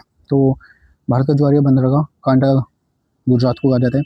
इसका नया नाम दीनदयाल बंदरगाह रख दिया, ठीक है। विशाखापट्टनम की बात करें तो यहाँ भारत का सबसे गहरा और सबसे बंदरगाह है। मुंबई में भारत का सबसे बड़ा प्राकृतिक बंदरगाह है और चेन्नई यह कृत्रिम और पुराना बंदरगाह है, ठीक है। पारादीप से पूछ सकता है कि पारादीप उड़ीसा में स्थित है, बेसिकली आपको बता दूं। क्वेश्चन नंबर 71 की बात करें तो भारत की सबसे मीठे पानी की झील, झीलों से काफी क्वेश्चन पूछे गए हैं। एक क्वेश्चन और पूछ सकता है ठीक है।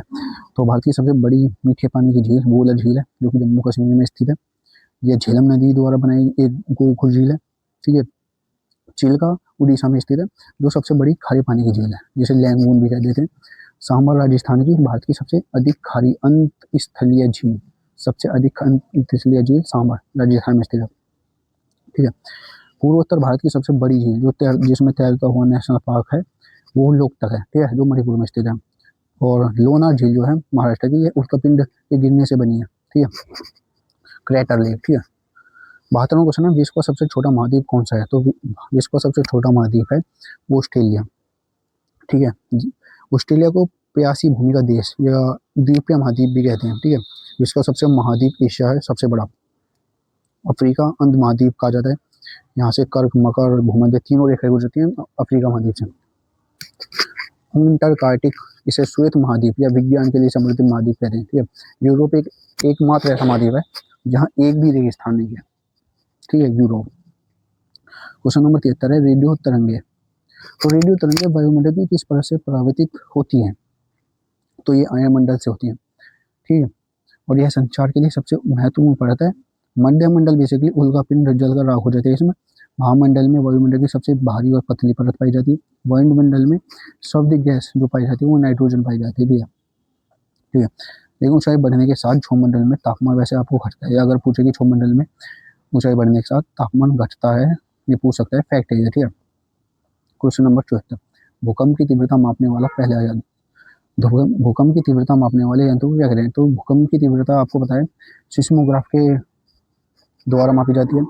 भूकंप की शक्ति को रिएक्टर स्केल पर मापा जाता है। बैरोमीटर वायुमंडल दाब नापने के लिए किया जाता है, और लेक्टोमीटर दूध की शुद्धता नापने के लिए। और भूकंप जो होता है वो उसके केंद्र के ठीक ऊपर जो पृथ्वी की सतह होती है उस पर स्थित बिंदु को एपिकेंटर कहा जाता है, ठीक है। सुनामी जो होती है, टी सुनामी जापानी भाषा का शब्द है, जिसका अर्थ है तटीय लहरें। ये आपसे भी पूछ सकता है।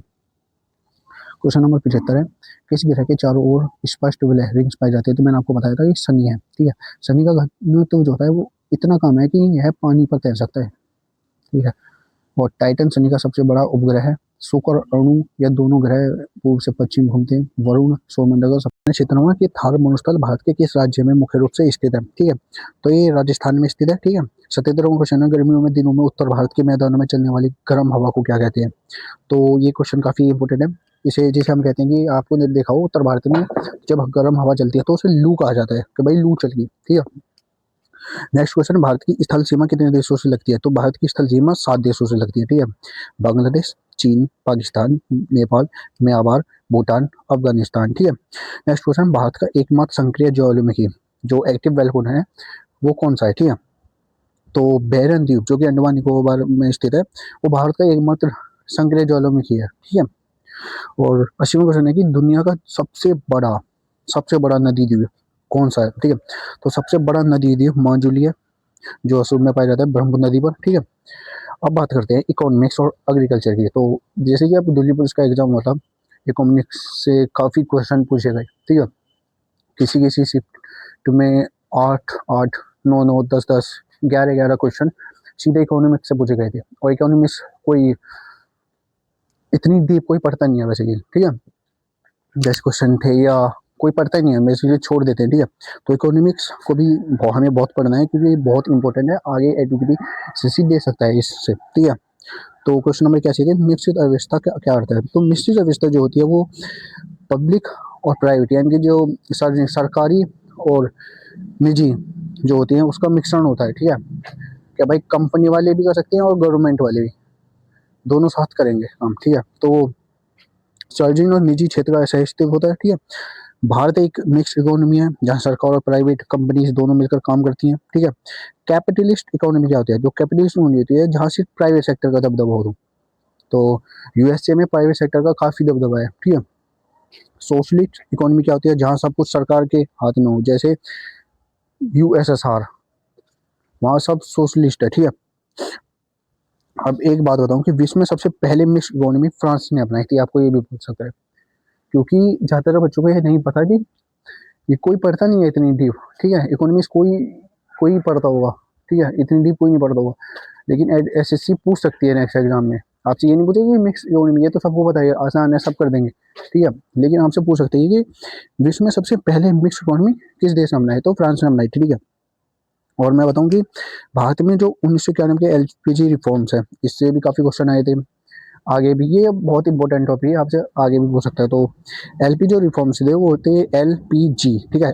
L for liberalization, P for privatization और जी फॉर ग्लोबलाइजेशन के बाद प्राइवेट सेक्टर को और मजबूत हुआ, जिससे मिक्स इकोनॉमी हमारी आज बूस्ट कर दिया, ठीक है। आपको मैंने पिछली क्लास में भी ये बताया था, ठीक है। बस वैसे में क्वेश्चन है, भारतीय अर्थव्यवस्था के किस क्षेत्र को सेवा क्षेत्र कहा जाता है, ठीक है। सभी सेक्टर से काफी क्वेश्चन पूछते हैं। सेक्टर, अर्थव्यवस्था के कितने सेक्टर हैं, कौन से सेक्टर में क्या होता है, कितना जीडीपी में ग्रोथ होती है, कौन सब कहाँ जनता ज़्यादा काम कर रही है, ईटीसी ऐसे क्वेश्चन पूछते हैं, तो ये पढ़ने जरूरी है, ठीक है। तो सेवा क्षेत्र तृतीयक क्षेत्र को कहा जाता है, जिसे टर्शरी सेक्टर भी कहा जाता है, ठीक है। जो प्राइमरी सेक्टर, जो पहला सेक्टर है, इसमें कृषि, एग्रीकल्चर, ठीक है, माइनिंग और पशुपालन आ जाए, ठीक है। बेसिकली कच्चा सिस्टम जो फर्स्ट स्टेज का होता है। सेकंड सेक्टर होता है, इसमें मैन्युफैक्चरिंग और फैक्ट्रीज आती हैं, ठीक है। कच्चे माल से सामान बनाना, यानी कि जैसे गेहूं निकले, गेहूं से आटा बनाना, ठीक है, वो वाला सिस्टम है। सर्विस सेक्टर, इसमें बैंकिंग, इंश्योरेंस, ट्रांसपोर्ट और आईटी आता है, ठीक है। यानी कि अब आटा बन चुका है, अब आपको प्रोवाइड कराना है, यानी कि उसे सेल करना है हमें, ठीक है, आपको, ठीक है, हम आपको देंगे, ठीक है। अब बात करते हैं भारत की जीडीपी में सबसे ज़्यादा योगदान, तो सबसे ज़्यादा योगदान टेरिटरी सेक्टर का है, ठीक है, सेवा क्षेत्र। और भारत की सबसे ज़्यादा जनसंख्या प्राइमरी सेक्टर में काम करती है। आपसे पूछ सकता है तो ये फैक्ट आपको ही पता होने चाहिए, आपसे पूछ सकता है, क्योंकि कैसे भी क्वेश्चन एसएससी पूछ सकते हैं, ठीक है। और जीके में जो करिएगा उसका ही सिलेक्शन है, क्योंकि मैथ, रीजनिंग, ये सब एसएससी के एग्जाम में सब कर रहे हैं आराम से, इजी से, क्योंकि दिल्ली पुलिस में आपने देखा ही होगा रीजनिंग और मैथ किस लेवल पे पूछ रहा था, ठीक है। लेकिन इसका मतलब ये नहीं कि आगे जो आने वाले एग्जाम है उसमें मैथ, रीजनिंग को वो आपसे ऐसे ही पूछेगा कि इजी ही देगा, नहीं। हो सकता है कि आपको मैथ, रीजनिंग आने वाले एग्जाम में हार्ड मिले, ठीक है। जैसे कि एससीएम के एग्जाम में कंप्यूटर थोड़ा डीप पूछ लेता और ज़्यादा, ठीक है, तो ऐसे हो सकता है। अनएक्सपेक्टेड पेपर एसएससी बना रहे हैं, लेकिन उसे एक्सपेक्ट करना हमारा काम है, ठीक है। आप बस पढ़ो, ठीक है। तो 83वां क्वेश्चन है कि भारतीय रिजर्व बैंक आरबीआई की स्थापना किस आयोग की सिफारिश पर हुई थी, तो आरबीआई की स्थापना हिल्टन यंग आयोग की सिफारिश पर हुई थी, ठीक है। तो इसकी स्थापना जो हुई थी 1 अप्रैल 1945 को हुई थी, आपको पता होना चाहिए। राष्ट्रीयकरण जो होता है, नेशनलाइजेशन, इसका 1 जनवरी 1949 को होता। तो आरबीआई के जो पहले गवर्नर थे वो थे ओसबर्न स्मिथ, ठीक है। आरबीआई के पहले भारतीय गवर्नर सीडी देशमुख थे। और आरबीआई का जो हेडक्वार्टर है वो मुंबई में है, और इसे बैंकों का बैंक भी कहा जाता है, ठीक है। आप आपको पता होना चाहिए कि एसएलआर, सीएलआर, ठीक है, सीआरआर क्या होते हैं, ये बैंक क्षेत्र, ठीक है। दिल्ली पुलिस में काफ़ी क्वेश्चन ऐसे पूछे थे कि एसएलआर और सीआरआर में क्या होता है, कौन क्या करता है, मतलब वो सिस्टम बैंकिंग प्रणाली का आपको पता होना चाहिए, ठीक है। चौदहवें क्वेश्चन, नाबार्ड की स्थापना किस पंच योजना के दौरान हुई थी, ठीक है। तो नाबार्ड की स्थापना छठी पंच योजना 12 जुलाई 1982 को हुई थी, ठीक है। इसकी फुल फॉर्म आपसे पूछ सकता है, ये फुल फॉर्म है national bank of agriculture and rural development, आ जाती है बहुत बार, और जिसे याद है वो इजीली गेन कर लेता है अपने मार्क्स, और नहीं पता तो फिर कोर्स का तो होना ही है, ठीक है। तो नाबार्ड की जो स्थापना थी, मैंने आपको बताया कि 12 जुलाई 1982 को हुई थी। तो इसकी स्थापना शिवरमन कमेटी की सिफारिश पर हुई थी, ठीक है। यह कृषि और ग्रामीण विकास के लिए सबसे बड़ा बैंक है, ठीक है। हेडक्वार्टर इसका भी मुंबई में ही है, ठीक है। यह बैंक को फाइनेंस की सुविधा देता है, ठीक है। और 85वां क्वेश्चन है, हरित क्रांति का सर्वाधिक प्रभाव किस फसल पर पड़ा, तो हरित क्रांति का सबसे अधिक प्रभाव गेहूं पर पड़ा। भारत में इसके जनक एम स्वामीनाथन है, ठीक है। और इन्हें ही हाल ही में भारत रत्न भी मिला है, ये नोट करने वाली बात है। आपसे पूछ सकता है कि भारत रत्न हाल ही में किस भारत मिला है, ठीक है। तो ये एम स्वामीनाथन को मिला है, जो कि हरित क्रांति के भारत में जनक है, ठीक है। और वैसे कौन है, नॉर्मन बोरलॉग, ठीक है, विश्व में। हरित क्रांति क्या थी, इसमें हाई यील्ड वेराइटी यानी HYV बीजों का इस्तेमाल किया गया था, ठीक है। इसकी शुरुआत 1966 में हुई थी। इसका सबसे ज्यादा फायदा पंजाब, हरियाणा और वेस्ट यूपी को हुआ था, ठीक है। उसके बाद ये वेस्ट से फिर पूरब में गया, ठीक है, ईस्ट में, ठीक है। और बात करते हैं नीति आयोग की। तो नीति आयोग के अध्यक्ष प्रधानमंत्री होते हैं, आपको पता ही है। लेकिन नीति आयोग की फुल होती है national institute for transforming India. आपको पता है कि इसकी स्थापना 1 जनवरी 2015 को हुई थी, योजना आयोग की जगह, ठीक है। यह सरकार थिंक टैंक के रूप में काम करता है, ये नोट करने वाली बात है, ठीक है। क्योंकि आपसे ये नहीं पूछेगा कि ये नीति आयोग किस योजना मतलब किस के स्थान पर आया था, ये नहीं, ये तो सबको पता है, ठीक है। लेकिन आपसे ये पूछेगा कि सरकार का थिंक टैंक के रूप में किसे जाना जाता है, यानी कि सरकार के थिंक टैंक के रूप में कौन काम करता है, तो नीति आयोग है, ठीक है। नीति आयोग का जो पहला उपाध्यक्ष था वो अरविंद पनगड़िया थे, ठीक है। और वर्तमान सीईओ हैं BVR सुब्रमण्यम, ठीक है। जीएसटी की बात करते हैं, जीएसटी से काफी क्वेश्चन आते हैं, ठीक है। तो जीएसटी परिषद का अध्यक्ष कौन होता है, तो जीएसटी परिषद के अध्यक्ष केंद्रीय वित्त मंत्री होते हैं, ठीक है। जीएसटी एक इनडायरेक्ट टैक्स है, ठीक है। भारत में 1 जुलाई 2017 को लागू हुआ। संशोधन जो होता है इसका 101वां संशोधन हुआ था, संविधान संशोधन, उसके तहत जीएसटी काउंसिल का वर्तमान आर्टिकल है 279A, ठीक है। तो ये 279A में है जीएसटी काउंसिल का वर्णन, ठीक है। तो जीएसटी के बेसिकली 5 स्लैब्स हैं, ठीक है। एक 0% वाला, एक 5%, 12%, 18% और 28%। तो ये 5 टैक्स स्लैब है जीएसटी के वर्तमान में, ठीक है। अब बात करते हैं प्रश्न बेरोजगारी। काफी क्वेश्चन पहली शिफ्ट में भी आए, और बेरोजगारी में मोस्ट इम्पोर्टेंट यही है, प्रश्न बेरोजगारी या छिपी हुई बेरोजगारी या इतनी कोई भी बेरोजगारी, ठीक है। तो पर्सन बेरोजगारी का क्या मतलब है, तो पर्सन बेरोजगारी वो होती है जब आवश्यकता से अधिक लोग काम में लगे हों, ठीक है। अब बात करते हैं बेरोजगारी की ढंग में, ठीक है। तो इसमें जो व्यक्ति की मार्जिनल प्रोडक्टिविटी होती है, यानी कि वो 0 होती है। यह मुख्य रूप से एग्रीकल्चर में मिलती है। आपको पता है कि कृषि में मान लो किसी में 1 व्यक्ति का काम है, लेकिन वहाँ 10 व्यक्ति लगे पड़े हैं, ठीक है। तो वही है ये सेशनल अनएम्प्लॉयमेंट। सीजनल एम्प्लॉयमेंट क्या है, जो साल के कुछ ही महीनों में हो, जैसे खेती के बाद खाली बैठना, यानी कि आज खेत जोता, बीज डाला, बोआ, पानी दे रहा, और फिर कब बड़ी होगी जब तक बैठे रहना, काटने तक के टाइम पे जब वो पूरी बड़ी ना हो जाए, ठीक है। अब बात करें स्ट्रक्चरल एम्प्लॉयमेंट की, तो जब स्किल्स और मार्केट की डिमांड मैच ना करें, यानी कि किसी बंदे ने टैली की हुई है, ठीक है, लेकिन वहाँ जॉब कोडिंग वाले को मिल गया, ठीक है। जॉब कोडिंग वाली की है लेकिन बंदे ने टैली की हुई है, तो ये वाला सिस्टम है इसका, ठीक है। भारत में बेरोजगारी का सबसे डाटा जो है एनएसए, जिसे पहले एनएसएसओ जारी करता था, ठीक है, सॉरी एनएसएसओ, ठीक है, एनएसएसओ जारी करता है, ठीक है।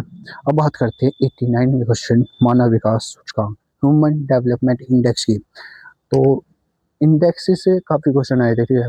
ये इंडेक्स से आगे भी क्वेश्चन आएंगे, ठीक है, रिपीट होंगे जरूर, ये मैं आपको बता रहा हूँ। तो एक एक क्वेश्चन आप नोट करते रहिए, क्लास को रिवाइज करते रहिए, एक एक क्वेश्चन को, ठीक है ना। काफी इंपॉर्टेंट क्वेश्चन है, ऐसे ही आगे लेकर आता हूँ, ठीक है। एक एक चीज मैं आपको बता रहा हूँ, क्या क्वेश्चन आ सकता है, उससे रिलेटेड क्या क्वेश्चन पूछ सकता है, ठीक है। और बीच बीच में ये बताते भी रहना कि क्लास आपको कैसी लगी, अच्छी लगी, कौन सा टॉपिक आपको अच्छा लगा, ठीक है। जो मैं क्वेश्चन पूछा हूँ उसके उत्तर भी देते रहना, क्योंकि आपका रिवीजन होगा प्लस आपको उसे जानने की वो होगी, ठीक है ना। तो ध्यान से सुनते रहना, ठीक है। तो मानव विकास सूचकांक HDI ह्यूमन डेवलपमेंट इंडेक्स जो होता है, इसे UNDP जारी करता है, यूनाइटेड नेशन डेवलपमेंट प्रोग्राम, ठीक है। HDI यानी ह्यूमन डेवलपमेंट इंडेक्स के 3 मेन पिलर्स होते हैं, ठीक है। एक स्वास्थ्य होता है, एक दूसरा शिक्षा, तीसरा आय, ठीक है। इसका कॉन्सेप्ट जो था पाकिस्तानी इकोनॉमिस्ट महबूब उल हक ने दिया था, ठीक है। और भारत के अमृत सेन ने भी इसमें योगदान दिया था, ठीक है। यानी कि यहाँ भारत और पाकिस्तान साथ आया था वैसे यही, ठीक है। और यहाँ इन्होंने बहुत ही जब करा। तो ह्यूमन डेवलपमेंट इंडेक्स में भारत की रैंक अक्सर 130-35 के बीच रहती है, इसे अपडेट करता रहना, ठीक है। क्योंकि जैसे जैसे आपका एग्जाम होगा उसी साल के हिसाब से रैंक आपसे पूछ सकते हैं कि 2025 की, 2026 की, ऐसे ये हर साल आती है, ठीक है। आपको ये बताना जरूरी कि इसे इसका कॉन्सेप्ट पाकिस्तानी और भारतीय ने दिया था, और इसमें पाकिस्तान और भारत की रैंक ही सबसे पीछे है, ठीक है। कितना बढ़िया कॉन्सेप्ट है। अब बात करें तो आपसे पूछ सकते हैं कि जैसे वर्ल्ड बैंक है, ठीक है, एज ऑफ डूइंग बिजनेस जारी करता था, ठीक है, जो अब बंद हो गया, ठीक है। अब बात करते हैं बजट की। बजट काफी फोकस्ड हुआ है, ठीक है। बजट का उल्लेख संविधान के किस अनुच्छेद में? तो बजट का उल्लेख अनुच्छेद 112 में है, ठीक है। संविधान में बजट शब्द नहीं है, बल्कि एनुअल फाइनेंशियल स्टेटमेंट, वार्षिक वित्तीय विवरण लिखा है। वहां ये नहीं बोलना कि बजट, वहां बोलना है आपको वार्षिक वित्तीय विवरण, यानी कि एनुअल फाइनेंशियल स्टेटमेंट, ठीक है। आर्टिकल 110 धन व्यय मनी बिल काफी पूछा जाता है, इंपॉर्टेंट है, ठीक है। मनी बिल से संबंधित है। आजाद भारत का पहला बजट जो था वो आर के षणमुखम शेट्टी ने पेश किया था। सबसे ज्यादा बार बजट मोरारजी देसाई ने पेश किया, टोटल 10 बार, ठीक है। अब रेलवे बजट और यूनियन बजट को मिलाकर एक कर दिया गया है, ये आपको भी पता होना चाहिए, जो पहले अलग था, ठीक है। 91वां क्वेश्चन है कि ऑपरेशन फ्लड जो था वो उसका संबंध किससे है? तो ऑपरेशन फ्लड का संबंध दुग्ध उत्पादन से है, ठीक है। इसके जनक डॉक्टर वर्गीस कुरियन है, जिन्हें मिल्कमैन ऑफ इंडिया कहा जाता है। इसकी शुरुआत 1970 में हुई है। अमूल की सफलता इस पर आधारित है, ठीक है। अमूल दूध पीता है इंडिया। भारत दुनिया में दूध उत्पादन में नंबर 1 है, चलो किसी में नंबर है, जनसंख्या और इसमें, ठीक है। नेशनल मिल्क डे आप ये पूछ सकते हैं, ठीक है, नेशनल मिल्क डे। तो ये 26 नवंबर को मनाया जाता है, बेसिकली आपको याद होना चाहिए। एक एक चीज जो मैं बता रहा हूँ नोट कर दे रहे हैं, अच्छे से नोट बनाना, फोर्स, ठीक है। एक एक बात को बार बार रिवाइज करना। जो बिगिनर है, मतलब जिसे कुछ नहीं आता, जिसने अब तक कुछ नहीं पढ़ा, वो उसके लिए तो है बहुत इंपॉर्टेंट है। लेकिन जिसे पे आता है, जिसने बहुत ही डीप पढ़ा है, जिसे ऐसा लग रहा है क्या भाई क्या पढ़ा रहे हो यार, मतलब कुछ नहीं है, तो ये उनके लिए भी बहुत इंपॉर्टेंट है, क्योंकि आपका रिवाइज हो रहा है, ठीक है ना। आपको बातें और ज़्यादा याद हो रही हैं। और मैं बार बार बोल रहा हूँ, क्वेश्चन इसी में से आएंगे, ऐसे ही क्वेश्चन आते हैं। ये आप ही कमेंट करोगे, आपका जब पेपर होगा, जब आपकी शिफ्ट होगी, जिस शिफ्ट में होगा, आप आके यहाँ कमेंट करना कि ये वीडियो या पीडीएफ आपके एग्जाम के लिए कितनी हेल्पफुल रही, कितने क्वेश्चन आए या कितने क्वेश्चन नहीं आए, नेगेटिव हो या पॉजिटिव हो, कुछ भी हो, आप कमेंट करना, जिससे हमें फीडबैक मिलता है। फीडबैक का क्या होता है कि मान लो अगर नहीं आए तो हम उसमें और सुधार करते हैं, ठीक है ना। जैसे कि मैं अकेला ही हूँ, मतलब मैं पूरी रिसर्च करता हूँ उस पर, ठीक है, कि ये क्वेश्चन रह ना जाए, एक एक इम्पोर्टेंट क्वेश्चन एक्सपेक्टेड, ठीक है। तो अगला क्वेश्चन है कि सेबी सेबी की स्थापना किस वर्ष हुई थी? तो सेबी की स्थापना हुई थी 1988 में। वैधानिक दर्जा 1992 में मिला था इसे। आपसे पूछ सकते हैं कि सेबी को वैधानिक दर्जा कब मिला, तो 1992 में मिला था। स्थापना 1988 में हुई थी, ठीक है। सेबी की फुल फॉर्म अक्सर पूछी जाती है। मैंने आपको बताया कि सेबी की form security and exchange board of India होती है, और ये शेयर बाजार यानी कि स्टॉक मार्केट को रेगुलेट करता है। इसका जो काम होता है वो इन्वेस्टर के हितों की रक्षा करना होता है, ठीक है। और इसका हेडक्वार्टर मुंबई में है। इसके वर्तमान अध्यक्ष की बात करें तो इसके वर्तमान अध्यक्ष है महादेवीपुरी बूच, जो पहली महिला अध्यक्ष हुई है, ठीक है। अब 93 क्वेश्चन की, तो नवरत्न और महारत्न का संबंध किससे है? तो आपने देखा होगा नवरत्न और महारत्न का संबंध सार्वजनिक क्षेत्र के उपक्रम से है, ठीक है, सार्वजनिक क्षेत्रों के उपक्रम से है, ठीक है। और ये दर्जा सरकारी कंपनीज को उनकी कमाई और परफॉर्मेंस के आधार पर दिया जाता है, ठीक है। तो महारत्न कंपनीज जैसे कि ओएनजीसी, एनटीपीसी और सेल और फैल जैसी कंपनियां महारत्न कंपनियां, इन्हें ज़्यादा फाइनेंशियल फ्रीडम मिलती है। जो जितनी बड़ी होगी उन्हें उतनी ज़्यादा फाइनेंशियल फ्रीडम, ठीक है। तो वर्तमान में भारत में लगभग 13 महारत्न कंपनीज हैं, ठीक है। तो आपको ये बताना है कि नवरत्न कंपनीज कितनी है, ठीक है, नवरत्न। और बात करें 94 क्वेश्चन की, तो रेपो रेट बढ़ने से अर्थव्यवस्था पर क्या असर पड़ता है? तो अर्थव्यवस्था पे रेपो रेट बढ़ने से कर्ज महंगा हो जाता है, ठीक है। रेपो रेट वो दर है जिस पर पारिवारिक बैंकों को लोन देता है, आपको पता होना चाहिए, ठीक है। और मेरा क्वेश्चन ये है कि बैंकों से लोन किस रेट पर देता है वो, ठीक है, उसे क्या कहते हैं, ठीक है। जब आरबीआई इसे बढ़ाता है जैसे कि रेपो रेट को, तो बैंक भी अपना इंटरेस्ट बढ़ा देते हैं, ठीक है। इसका उपयोग इन्फ्लेशन यानी कि महंगाई को कम करने के लिए किया जाता है, ठीक है। रिवर्स रेपो रेट क्या होता है कि रिवर्स रेपो रेट वो दर है जिस पर बैंक अपना पैसा आरबीआई के पास रखते हैं, जैसे मैंने आपको बताया अभी। इसका निर्धारण आरबीआई की मॉनेटरी पॉलिसी कमेटी यानी कि एमपीसी करती है, ठीक।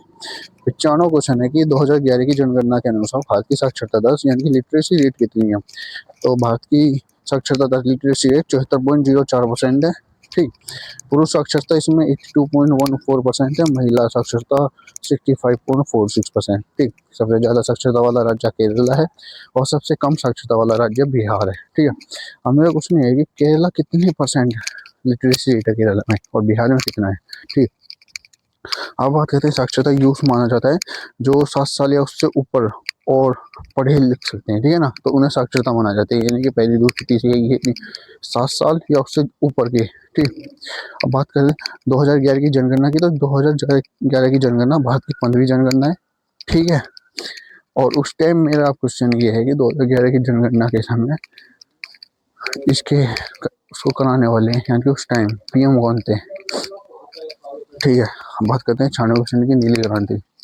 तो नीली क्रांति का संबंध किससे है? नीली क्रांति का संबंध है मछली से, मछली उत्पादन होता है। ठीक है। 97वां क्वेश्चन है कि भारतीय विमुद्रीकरण हाल ही में कब हुआ था। तो आपको पता होगा कि भारतीय विमुद्रीकरण 8 नवंबर 2016 को हुआ था। ठीक है, जो मोदी जी ने कराया था। ठीक है। 98वां क्वेश्चन है कि गरीबों को मापने के लिए भारत की कौन सी समिति प्रसिद्ध है। तो गरीबों को मापने के लिए भारत की सुरेश तेंदुलकर समिति प्रसिद्ध है। ठीक है, ये मैंने आपको पिछली वीडियो के क्लास में बता भी दिया है। ठीक है। 99वां क्वेश्चन है मुद्रास्फीति में क्या होता है। तो मुद्रास्फीति में पैसे की वैल्यू घट जाती है। ठीक है। और 100 क्वेश्चन है सतत विकास लक्ष्य यानी SDG की संख्या कितने है। तो SDG की संख्या होती है 17। ठीक है, इन्हें 2030 तक पूरा करने का टारगेट है बेसिकली। ठीक है। अब बात करते हैं सामान्य विज्ञान की, हमारे 100 क्वेश्चन अभी कंप्लीट हो चुके हैं और विज्ञान में से भी 1-2 क्वेश्चन या 3-4 क्वेश्चन आने की संभावना है। ठीक है। तो 101 क्वेश्चन है कि विटामिन सी का रासायनिक नाम क्या होता है। तो विटामिन सी का रासायनिक नाम होता है एस्कॉर्बिक एसिड। ठीक। और इसकी कमी से स्कर्वी रोग होता है। ठीक है, जो मसूड़ों से खून आना होता है ना, वो यही होता है। और यह खट्टे फलों आंवला नींबू संतरे में प्रचुर मात्रा में पाया जाता है। ठीक। गर्म करने पर यह विटामिन सबसे पहले नष्ट हो जाता है। और विटामिन ए की बात करें तो रेटिनॉल इसकी कमी से रहती होती है। ठीक। कैल्शियम और विटामिन डी का रासायनिक नाम है, इसकी कमी से रिकेटस सुगर रोग होते हैं। ठीक है। 102वां क्वेश्चन है कि कोशिका का power house of the cell किसे कहा जाता है। तो ये माइटोकॉन्ड्रिया को कहा जाता है। ठीक है। यहाँ ऊर्जा एटीपी के रूप में बनती है। एटीपी यानी कि एंडोनोसिन ट्राइसोफोलेट। ठीक है। लाइसोम की बात करें तो कोशिका की आत्महत्या की थैली कहा जाता है, यानी साइड बैग। ठीक। राइबोसोम प्रोटीन की फैक्ट्री कहा जाता है राइसोम। तो यहाँ से काफी क्वेश्चन बने भी हैं और आगे भी इसी में से आएंगे। ठीक है, तो एक पॉइंट आप नोट कर लीजिए। ठीक है। अब केंद्र की बात करें। ठीक है, तो केंद्र कोशिका का मस्तिष्क होता है। ठीक। केंद्र का मस्तिष्क यानी कि ब्रेन ऑफ द सेल। ठीक है। बाद आपको कोशिका जैसे कि प्लांट कोशिका भी आपसे पूछ सकते हैं। प्लांट सेल क्या होता है। प्लांट सेल में कोशिका भित्ति पाई जाती है। ठीक है, जो जंतु कोशिका में नहीं होती। ठीक है।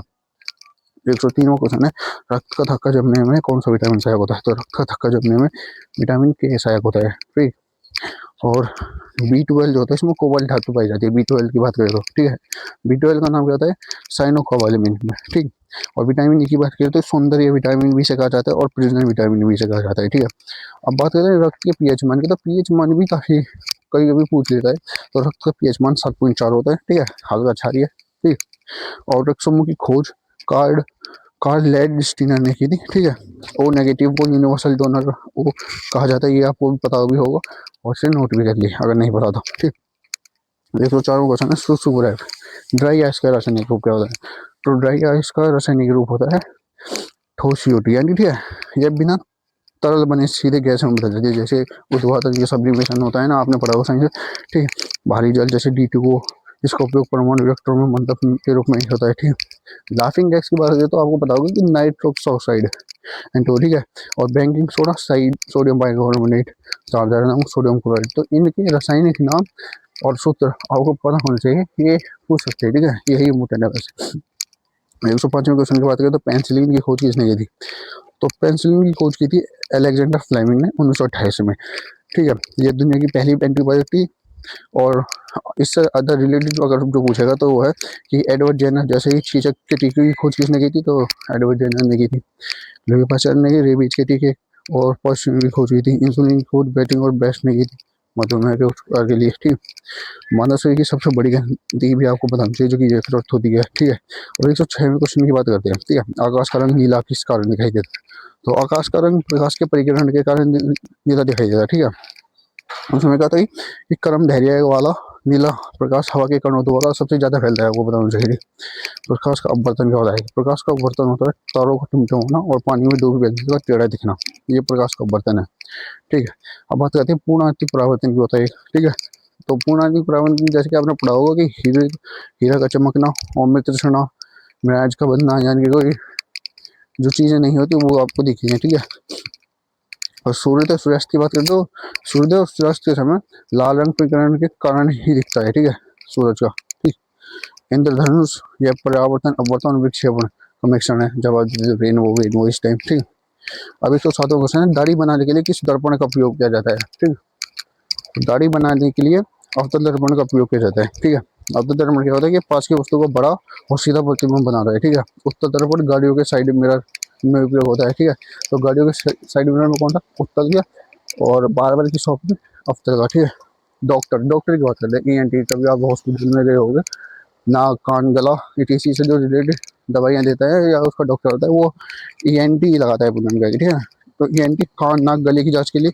अवतल दर्पण यूज करते हैं। ठीक है, सौर भट्टियों की बात करते हैं। सौर भट्टियों में भी अवतल दर्पण का प्रयोग होता है और स्ट्रीट लाइट में उत्तल दर्पण का प्रयोग होता है ताकि प्रकाश फैल सके। ठीक है, और बात करते हैं 108वें क्वेश्चन की, पीतल। तो पीतल किन धातुओं का मिश्रण है? पीतल जो है वो तांबा और जस्ते का मिश्रण है। ठीक है, और कांस जो है वो ब्रॉन्ज और टीन का मिश्रण है। ठीक है, और स्टेनलेस स्टील लोहा क्रोमियम और निकेल।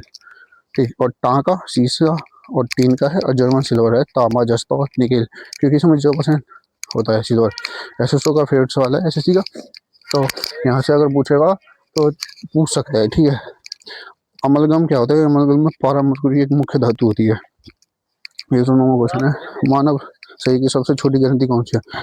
तो मानव शरीर की सबसे छोटी ग्रंथि है पीयूष ग्रंथि।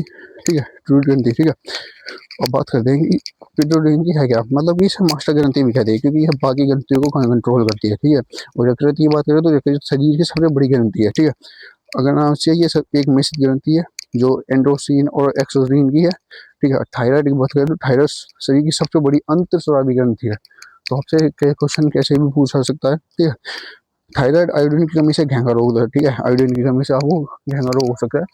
तो ये भी क्वेश्चन पूछ सकता है कि किस की कमी से हमें घेंगा रोग या घेंगा रोग होता है, तो आयोडीन की कमी से होता है। ठीक है, एंड्रेलिन ग्रंथि को लड़ो या मंडलो हार्मोन ग्रंथि कहते हैं।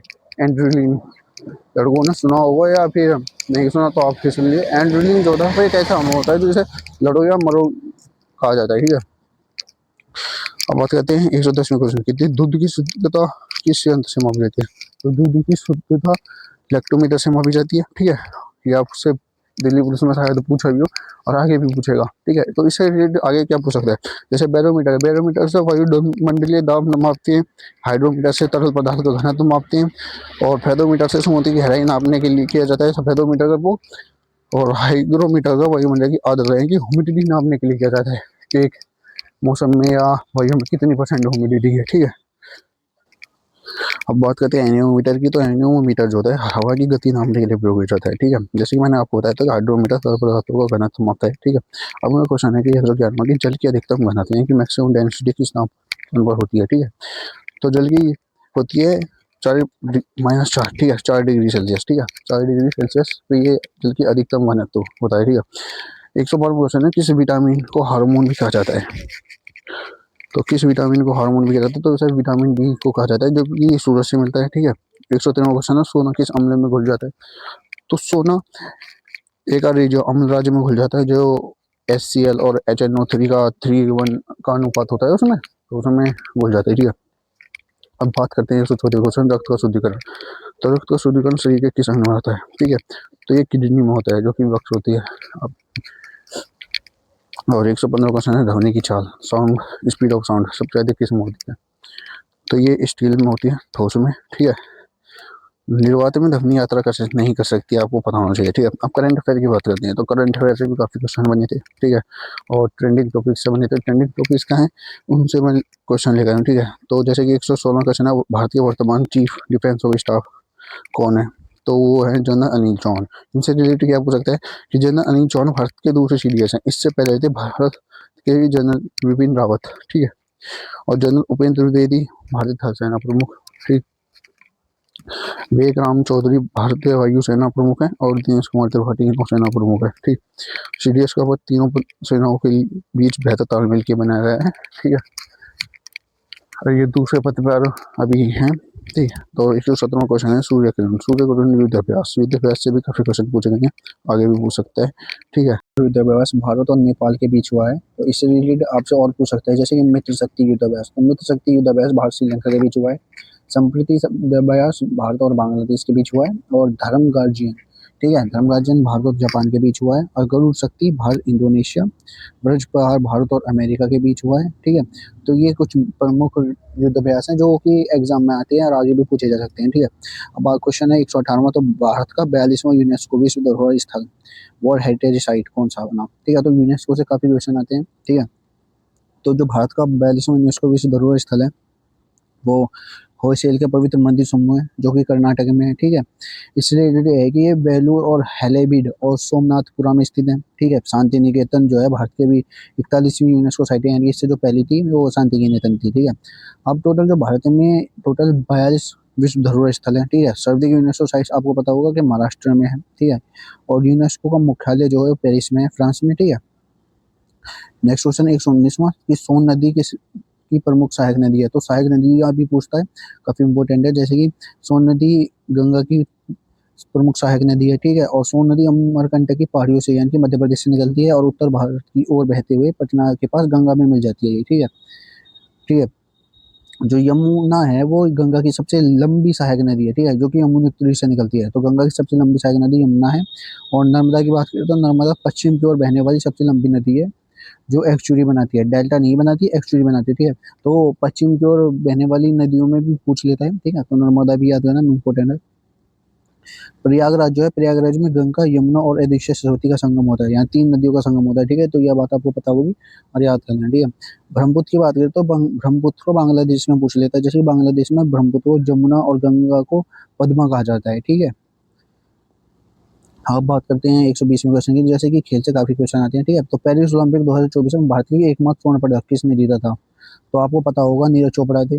नीरज चोपड़ा ने जेवलिन थ्रो में ये गोल्ड मेडल जीता था। ठीक है, तो नीरज चोपड़ा ने, जैसे कि आपको पता है कि नीरज चोपड़ा ने लगातार 2 ओलंपिक में पदक जीतने का रिकॉर्ड बनाया। ठीक है, मनु भाकर थी, मनु भाकर ने एक ही ओलंपिक में 2 पदक जीते थे। ठीक है, जो पहली भारतीय महिला निशानेबाज बनी थी। ठीक, तो ओलंपिक 2024 में भारत ने टोटल 6 पदक जीते, जिसमें एक गोल्ड आया था, एक सिल्वर और 4 ब्रॉन्ज आए थे। ठीक है, और विनेश फोगाट की बात करें तो विनेश फोगाट फाइनल तक पहुंचने वाली पहली भारतीय महिला पहलवान बनी थी। ठीक है, हालांकि बाद में ये अयोग्य घोषित हो गई थी वेट वेट उसके चक्कर में। ठीक है, अब बात करते हैं अगले ओलंपिक की, तो अगला ओलंपिक पूछ सकते हैं, जो कि अगला ओलंपिक होगा 2028 में होगा, लॉस एंजलिस यूएसए में होगा, आपको पता होगा। ठीक है, 121वां क्वेश्चन है कि तुम्हारे भारतीय मुख्य चुनाव आयुक्त कौन है। ठीक है, तो अपॉइंटमेंट्स पूछ लेता है वो। ठीक है, तो वर्तमान में मुख्य चुनाव आयुक्त है राजीव कुमार। ठीक है, चुनाव आयोग का जो वर्णन है वो 324 में मैंने आपको बता ही दिया था। ठीक है, और जो हमारे हीरालाल समरिया है वो भारतीय मुख्य चुनाव आयुक्त है। ठीक है, शक्तिकांत दास जो कि वर्तमान में आईबीआर के गवर्नर है। ठीक है, चुनाव आयुक्त का कार्यकाल आपको पता होगा 6 वर्ष का होता है या 65 वर्ष की आयु तक रहते हैं। ठीक है, ज्यादातर का इतना ही होता है। ठीक है ना, अगर आपको नहीं पता तो आप तुक्का भी लगा सकते हो। और भारत की पहली महिला मुख्य चुनाव आयुक्त जो है वो थी वी एस रमा देवी। ठीक है, आपको याद होगा, ये पूछ सकते हैं। ठीक है, 122वां क्वेश्चन है मालाबार। मालाबार नौसैनिक अभ्यास में कौन सा देश शामिल नहीं हुआ। ठीक है, ये क्वेश्चन वो कर सकते हैं जिसे पता हो कि मालाबार युद्ध अभ्यास में कौन से देश शामिल हुए। ठीक है, या फिर उसने जिसने पढ़ा हो, तो मालाबार युद्ध अभ्यास में नौसैनिक अभ्यास में रूस शामिल नहीं होता। ठीक है, मालाबार अभ्यास क्या था, क्वेड देशों के बीच होता है ये। ठीक है, क्वेड में 4 देश आपको पता हो कि भारत, अमेरिका, जापान और ऑस्ट्रेलिया, 4 देश होते हैं क्वेड में। ठीक है, जो इनका उद्देश्य क्या होता है कि इनका उद्देश्य होता है हिंद प्रशांत क्षेत्र में चीन के बढ़ते प्रभाव को रोकना है। ठीक है, और 2024-25 का अभ्यास जो कि हिंद महासागर क्षेत्र में आयोजित हुआ था। ठीक है, आपसे इससे रिलेटेड इंद्र अभ्यास के बारे में पूछ सकते हैं। इंद्र अभ्यास जो है भारत और रूस के बीच होता है, आपको पता होगा। ठीक है, 123वां क्वेश्चन है उज्जैन शहर किस नदी के तट पर स्थित है। ठीक है, तो उज्जैन शिप्रा नदी के तट पर स्थित है। ठीक है, उज्जैन में हर साल 12 साल में कुंभ मेला लगता है। ठीक है, सूरत जो है वो ताप्ती नदी के किनारे स्थित है, अयोध्या सरयू नदी के किनारे स्थित है, हैदराबाद मूसी नदी के किनारे स्थित है, लखनऊ गोमती नदी के किनारे स्थित है। तो यहाँ से भी क्वेश्चन बनने के काफी चांसेस है। ठीक है, तो एक एक चीज अच्छी तरह नोट करते रहना। ठीक है, अब बात करते हैं 124 क्वेश्चन कि आईसीसी पुरुष T20 विश्व कप 2024 का खिताब किस देश ने जीता। तो आप सबको पता ही है कि भारत ने दक्षिण अफ्रीका को हराया था। ठीक है, भारत ने 17 साल बाद ये दूसरी बार T20 वर्ल्ड कप जीता था। पहली बार इन्होंने 2007 में MS धोनी की कप्तानी में जीता। ठीक है, इस मैच में जो प्लेयर ऑफ द टूर्नामेंट बने थे 2024 वाले मैच में जसप्रीत बुमराह बने थे। फाइनल में Virat Kohli man of the match बने थे। ठीक है, तो आईसीसी चैंपियंस ट्रॉफी 2025 का जो मेजबान देश है वो पाकिस्तान है। ठीक है, और विराट कोहली ने T20 इंटरनेशनल से संन्यास की घोषणा की इसी जीत के साथ। ठीक है, रोहित शर्मा और विराट कोहली ने 20 जीत के वो कर दी थी संन्यास की घोषणा। ठीक, अब बात करें 125वें क्वेश्चन की कि धोलावीरा जो एक यूनेस्को साइट है वो किस राज्य में स्थित है। तो धोलावीरा गुजरात में स्थित है, गुजरात में कच्छ के रण में। ठीक है, तो ये हड़प्पा सभ्यता का एक महत्वपूर्ण शोध है। ठीक है, और ये अपनी बेहतरीन जल प्रबंध प्रणाली जैसे मैंने आपको बताया था वाटर मैनेजमेंट के लिए जाना जाता है। ठीक है, यहाँ स्टेडियम और 10 बड़े अक्षरों वाला साइन बोर्ड भी मिला है हमें। ठीक है, लोथल की बात करें तो लोथल प्राचीन बंदरगाह है जो कि गुजरात में है। ठीक है, और धोलावीरा धोलावीरा एकमात्र जो भारत की 40वीं यूनेस्को वर्ल्ड हेरिटेज साइट थी। ठीक है, 126वां क्वेश्चन है कि हाल ही में रेलवे बोर्ड की पहली महिला अध्यक्ष कौन बनी है। ठीक है, तो रेलवे बोर्ड की पहली महिला अध्यक्ष जया वर्मा सिन्हा बनी है। ठीक है, रेलवे बोर्ड के 118 साल के इतिहास में पहली महिला अध्यक्ष हैं। और पीटी उषा की बात करें तो पीटी उषा भारतीय ओलंपिक संघ की पहली महिला अध्यक्ष हैं। ठीक है, महादेवपुरी बूच के बारे में पूछ सकते हैं तो महादेवपुरी बूच सेबी की पहली महिला अध्यक्ष हैं। और रेखा शर्मा जो है राष्ट्रीय महिला आयोग की पूर्व अध्यक्ष हैं। ठीक है, जो वर्तमान रेल मंत्री की बात करें तो वर्तमान रेल मंत्री इस टाइम अश्वनी वैष्णव है। ठीक है, अब 127वें क्वेश्चन की बात करते हैं तो पश्चिम की ओर बहने वाली भारत की सबसे लंबी नदी कौन सी है। जैसे मैंने आपको बताया था कि नर्मदा। नर्मदा, ठीक है, ये विंध्य और सतपुड़ा पहाड़ियों के बीच भ्रंश घाटी में बहती है। ठीक है, यह नदी अरब सागर खंभात की घाटियों में गिरती है, आपको पता होगा। माई नदी की बात करें तो माई नदी कर्क रेखा को 2 बार काटती है। ठीक है, पूछता है आ सकता है।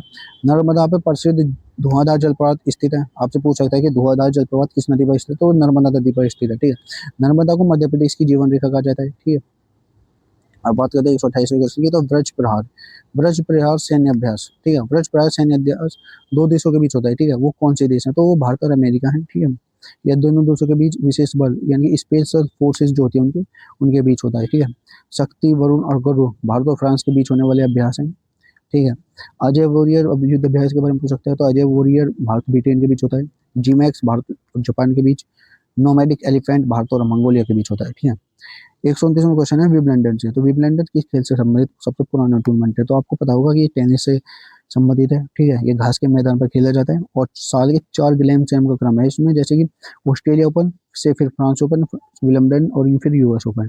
तो जो कार्लोस अल्कराज है जो कि विंबलडन 2024 के विजेता हैं। ठीक है, पुरुषों में। ठीक है, और नोवाक जोकोविच सबसे अधिक ग्रैंड स्लैम जीत चुके हैं अब तक 24 बार। ठीक है, रोहन बपना, तो ये नाम याद रखना कि रोहन बपना तो ग्रैंड स्लैम जीतने वाले सबसे उम्रदराज भारतीय खिलाड़ी हैं ये, तो इनके बारे में पूछ सकते हैं। ठीक है, 130वां क्वेश्चन है नीति आयोग से। तो नीति आयोग के वर्तमान उपाध्यक्ष कौन है। ठीक है, आपको पता होगा कि अध्यक्ष, आपको पता ही है अध्यक्ष हमेशा प्रधानमंत्री होते हैं, तो वर्तमान जो उपाध्यक्ष हैं वो सुमन बेरी हैं। ठीक है, नीति आयोग के वर्तमान सीईओ के बारे में पूछ सकते हैं तो वर्तमान सीईओ जो है BR सुब्रमण्यम है। ठीक है, अरविंद पनिगड़िया जो है नीति आयोग के पहले उपाध्यक्ष थे। ठीक है, और नीति आयोग का गठन आपको पता होगा ये योजना आयोग को जिया हुआ था 1 जनवरी 2015 को। ठीक है, जो कि सरकारी थिंक टैंक के रूप में कार्य करता है। ये मोस्ट इंपोर्टेंट लाइन है, थिंक टैंक, क्योंकि ज़्यादातर बच्चों को इसमें ही फंसेंगे, तो आप ये जरूर नोट करना। ठीक है, बाकी डेटा तो उन्हें याद ही रहता है कि नीति आयोग योजना आयोग की जगह बना था, ETC सब उन्हें पता ही है, लेकिन थिंक टैंक के बारे में बहुत ही कम बच्चों को पता है क्योंकि बुक्स में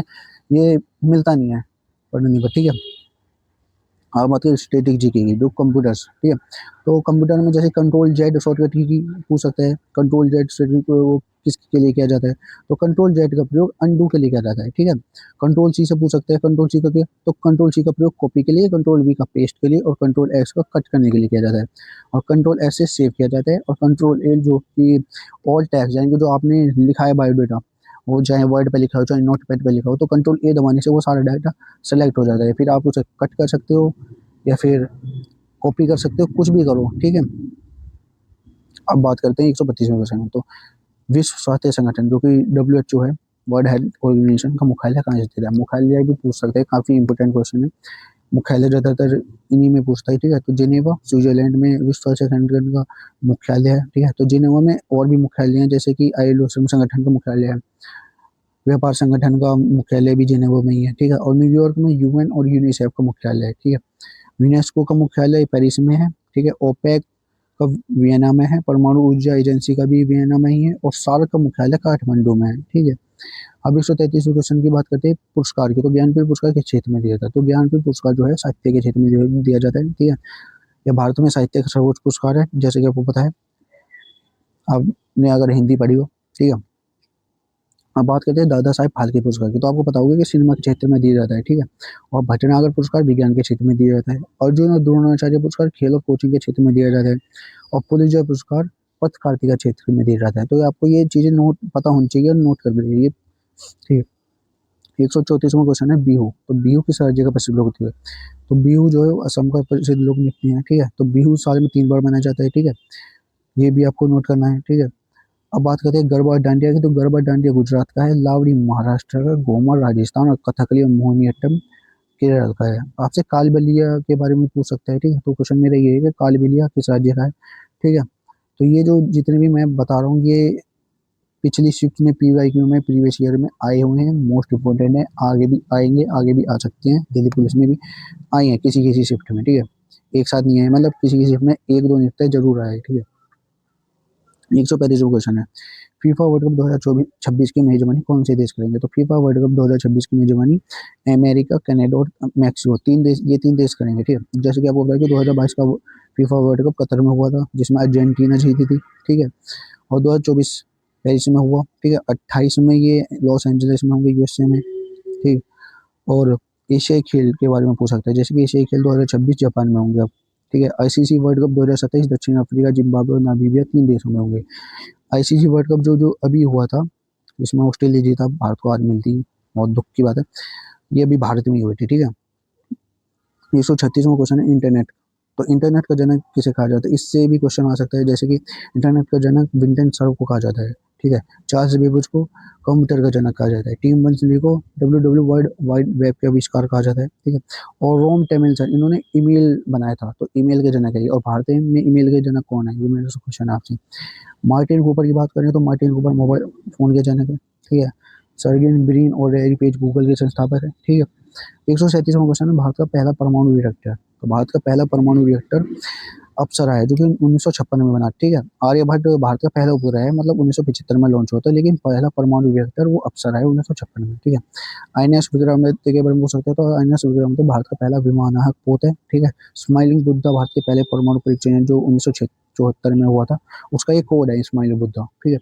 शक्ति की बात करें तो 1998 के परमाणु परीक्षण का नाम है शक्ति। ठीक है। इसरो इसरो की बात करें तो इसरो की स्थापना 15 अगस्त 1969 को हुई थी, मुख्यालय इसका बेंगलुरु में है। ठीक है। अब बात करते हैं 138 की, रंगास्वामी कप किस खेल से संबंधित है? तो रंगास्वामी कप हॉकी से संबंधित है। खेल से काफी क्वेश्चन आते हैं, कप पूछ देता है, कभी सुल्तान अल-जहा कप, ध्यानचंद ट्रॉफी, संतोष ट्रॉफी, कुछ भी पूछ सकता है। ठीक है। तो हॉकी से सुल्तान अल-जहा कप याद रखना है, ध्यानचंद ट्रॉफी आपको याद रखनी है। फुटबॉल से Santosh trophy, Durand cup, Rovers cup, ये फुटबॉल से संबंधित है। क्रिकेट में Ranji trophy, Vijay Hazare trophy, Irani trophy, ये क्रिकेट से संबंधित है। बैडमिंटन से पूछ सकते हैं थॉमस कप, जो कि पुरुष में खेला जाता है। उबेर कप महिलाओं में खेला जाता है। ठीक है। टेनिस में बात करें तो डेविस कप आपसे पूछ सकते हैं। ठीक है। 139वें क्वेश्चन की बात करें तो संयुक्त राष्ट्र संघ, जो कि UNO है, उसकी स्थापना कब हुई थी? तो UNO की स्थापना हुई थी 24 अक्टूबर 1945 में, जो कि इसका मुख्यालय न्यूयॉर्क में है। इसके वर्तमान महासचिव एंटोनियो गुटेरेस हैं। ठीक है। बेसिकली इसमें 5 स्थायी सदस्य होते हैं। इसमें जो चीन है, फ्रांस है, रूस है, UK है और USA है, ये 5 स्थायी सदस्य हैं। ठीक है।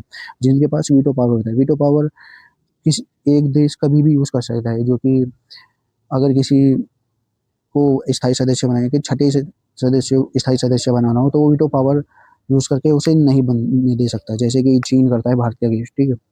अंतर्राष्ट्रीय न्यायालय की बात करें तो इसका मुख्यालय दी हैग नीदरलैंड में है। ठीक है। और 10 दिसंबर मानवाधिकार दिवस आपको याद रखना है, ह्यूमन राइट्स डे, ये पूछ सकता है, इंपॉर्टेंट है। ठीक है। यूनेस्को की बात करें तो यूनेस्को का मुख्यालय पेरिस में है, यूनिसेफ का न्यूयॉर्क में, मैंने आपको पहले भी बताया गया था। 140वां क्वेश्चन है कि कंप्यूटर भाषा जावा, जो जावा का आविष्कार किसने किया था? ठीक है। तो जावा का आविष्कार सन माइक्रो सिस्टम्स ने किया था। ठीक है। और 141वां क्वेश्चन, भारत की पहली महिला IPS, आपको पता ही है, किरण बेदी। ठीक है। लेकिन अन्ना राजा मल्होत्रा पहली महिला IAS थी, ये भी आपको पता होना चाहिए। किरण बेदी का सबको पता है, आपने फिल्म में भी देखा होगा। ठीक है। लेकिन आपको ये भी याद रखना है। 142वां क्वेश्चन है कि माई एक्सपेरिमेंट्स विद ट्रूथ, पुस्तक के लेखक कौन है। तो बेसिकली पुस्तकों बुक्स एंड ऑथर्स के बारे में काफी पूछता है। एक दो बुक मिलती हैं आराम से, इजीली मिलती है, अगर दो ना मिले तो एक बुक तो आनी ही है आपकी, एक नंबर आपको यहाँ से कवर होना ही है, दो तीन बुक पूछ ही लेता है वो, ठीक है। तो ये भी आपको करनी है। तो my experience with truth Mahatma Gandhi की है, ठीक है। 143वां क्वेश्चन है कि भारत का मैनचेस्टर किसे कहा जाता है। भारत का मैनचेस्टर अहमदाबाद को कहा जाता है, ठीक है। उत्तर भारत का मैनचेस्टर जैसा आपको पता है कि कानपुर को कहा जाता है, और दक्षिण भारत का कोयम्बटूर को कहा जाता है, ठीक है। 144वां क्वेश्चन है यूआरएल का फुल फॉर्म क्या है। तो यूआरएल का फुल फॉर्म होता है uniform resource locator. Basically full form से काफी क्वेश्चन आए हैं और आगे पूछ लेता है, ठीक है।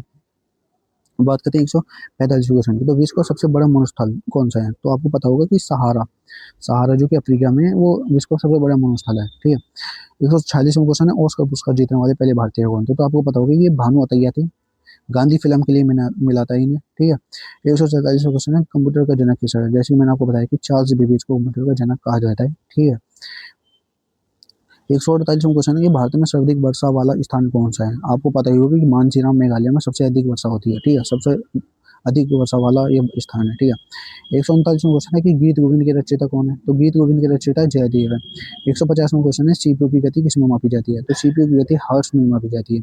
तो बेसिकली हमारे यहाँ 150 क्वेश्चन कंप्लीट हो चुके हैं। मैंने आपको एक एक फैक्ट बता दिया, उनसे रिलेटेड कितने क्वेश्चन पूछ सकते हैं या कुछ क्वेश्चन आ सकते हैं, मैंने आपको सारे कवर करवा दिए हैं, ठीक है।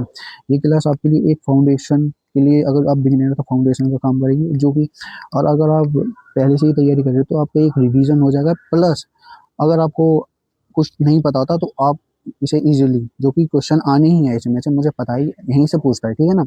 आपने अगर पेपर दिया हो, जैसे दिल्ली पुलिस का दिया हो या इससे पहले कोई एग्जाम दिया हो, तो आपको पता होगा कि ये क्वेश्चन आए हुए हैं और आएंगे भी आगे। तो इम्पोर्टेंट क्वेश्चन है, इसकी एक एक ध्यान से पीडीएफ को पढ़ना, क्वेश्चन को पढ़ना, लिखना, पढ़न पीडीएफ ना पढ़ना है, लेकिन क्वेश्चन को लिख कर पढ़ना, जो अपने नोट्स बनाना बढ़िया है, ठीक है।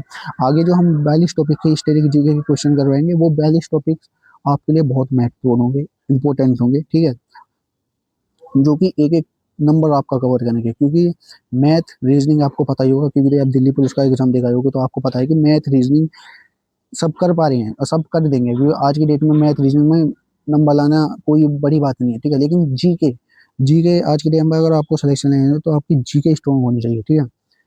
तो अगर आपको कंटेंट, अगर ये क्वेश्चन अच्छे लगे हों या आपको लगता हो कि ये इंपॉर्टेंट है या मैं सही वो दे रहा हूँ, तो आप लाइक सब्सक्राइब कर सकते हैं, वरना कोई दिक्कत नहीं है, लाइक सब्सक्राइब मत करिए, लेकिन आप पढ़िए, ठीक है। पीडीएफ से पढ़ें चाहे क्लास देख के पढ़ें, लेकिन आपको पढ़ना है, सिलेक्शन लेना है, माँ बाप की आस है हमारे पास, ठीक है। वो बहुत आस लगा के बैठे हैं, तो आप पढ़ें, ठीक है। बाकी मैं एक जेन्युइन डेटा देता हूँ, ठीक है, मैं कोई फालतू बकचोदी नहीं करता, ठीक है। तो इन्हें बढ़िया तरीके से आप कवर करें, एक एक सवाल को चाहे रिवीजन करते रहें, टाइम टू टाइम रिवीजन करना, ठीक है भाई। अब आगे हम लाते रहेंगे ऐसे ही डेटा, उसके लिए भाई थैंक यू, धन्यवाद।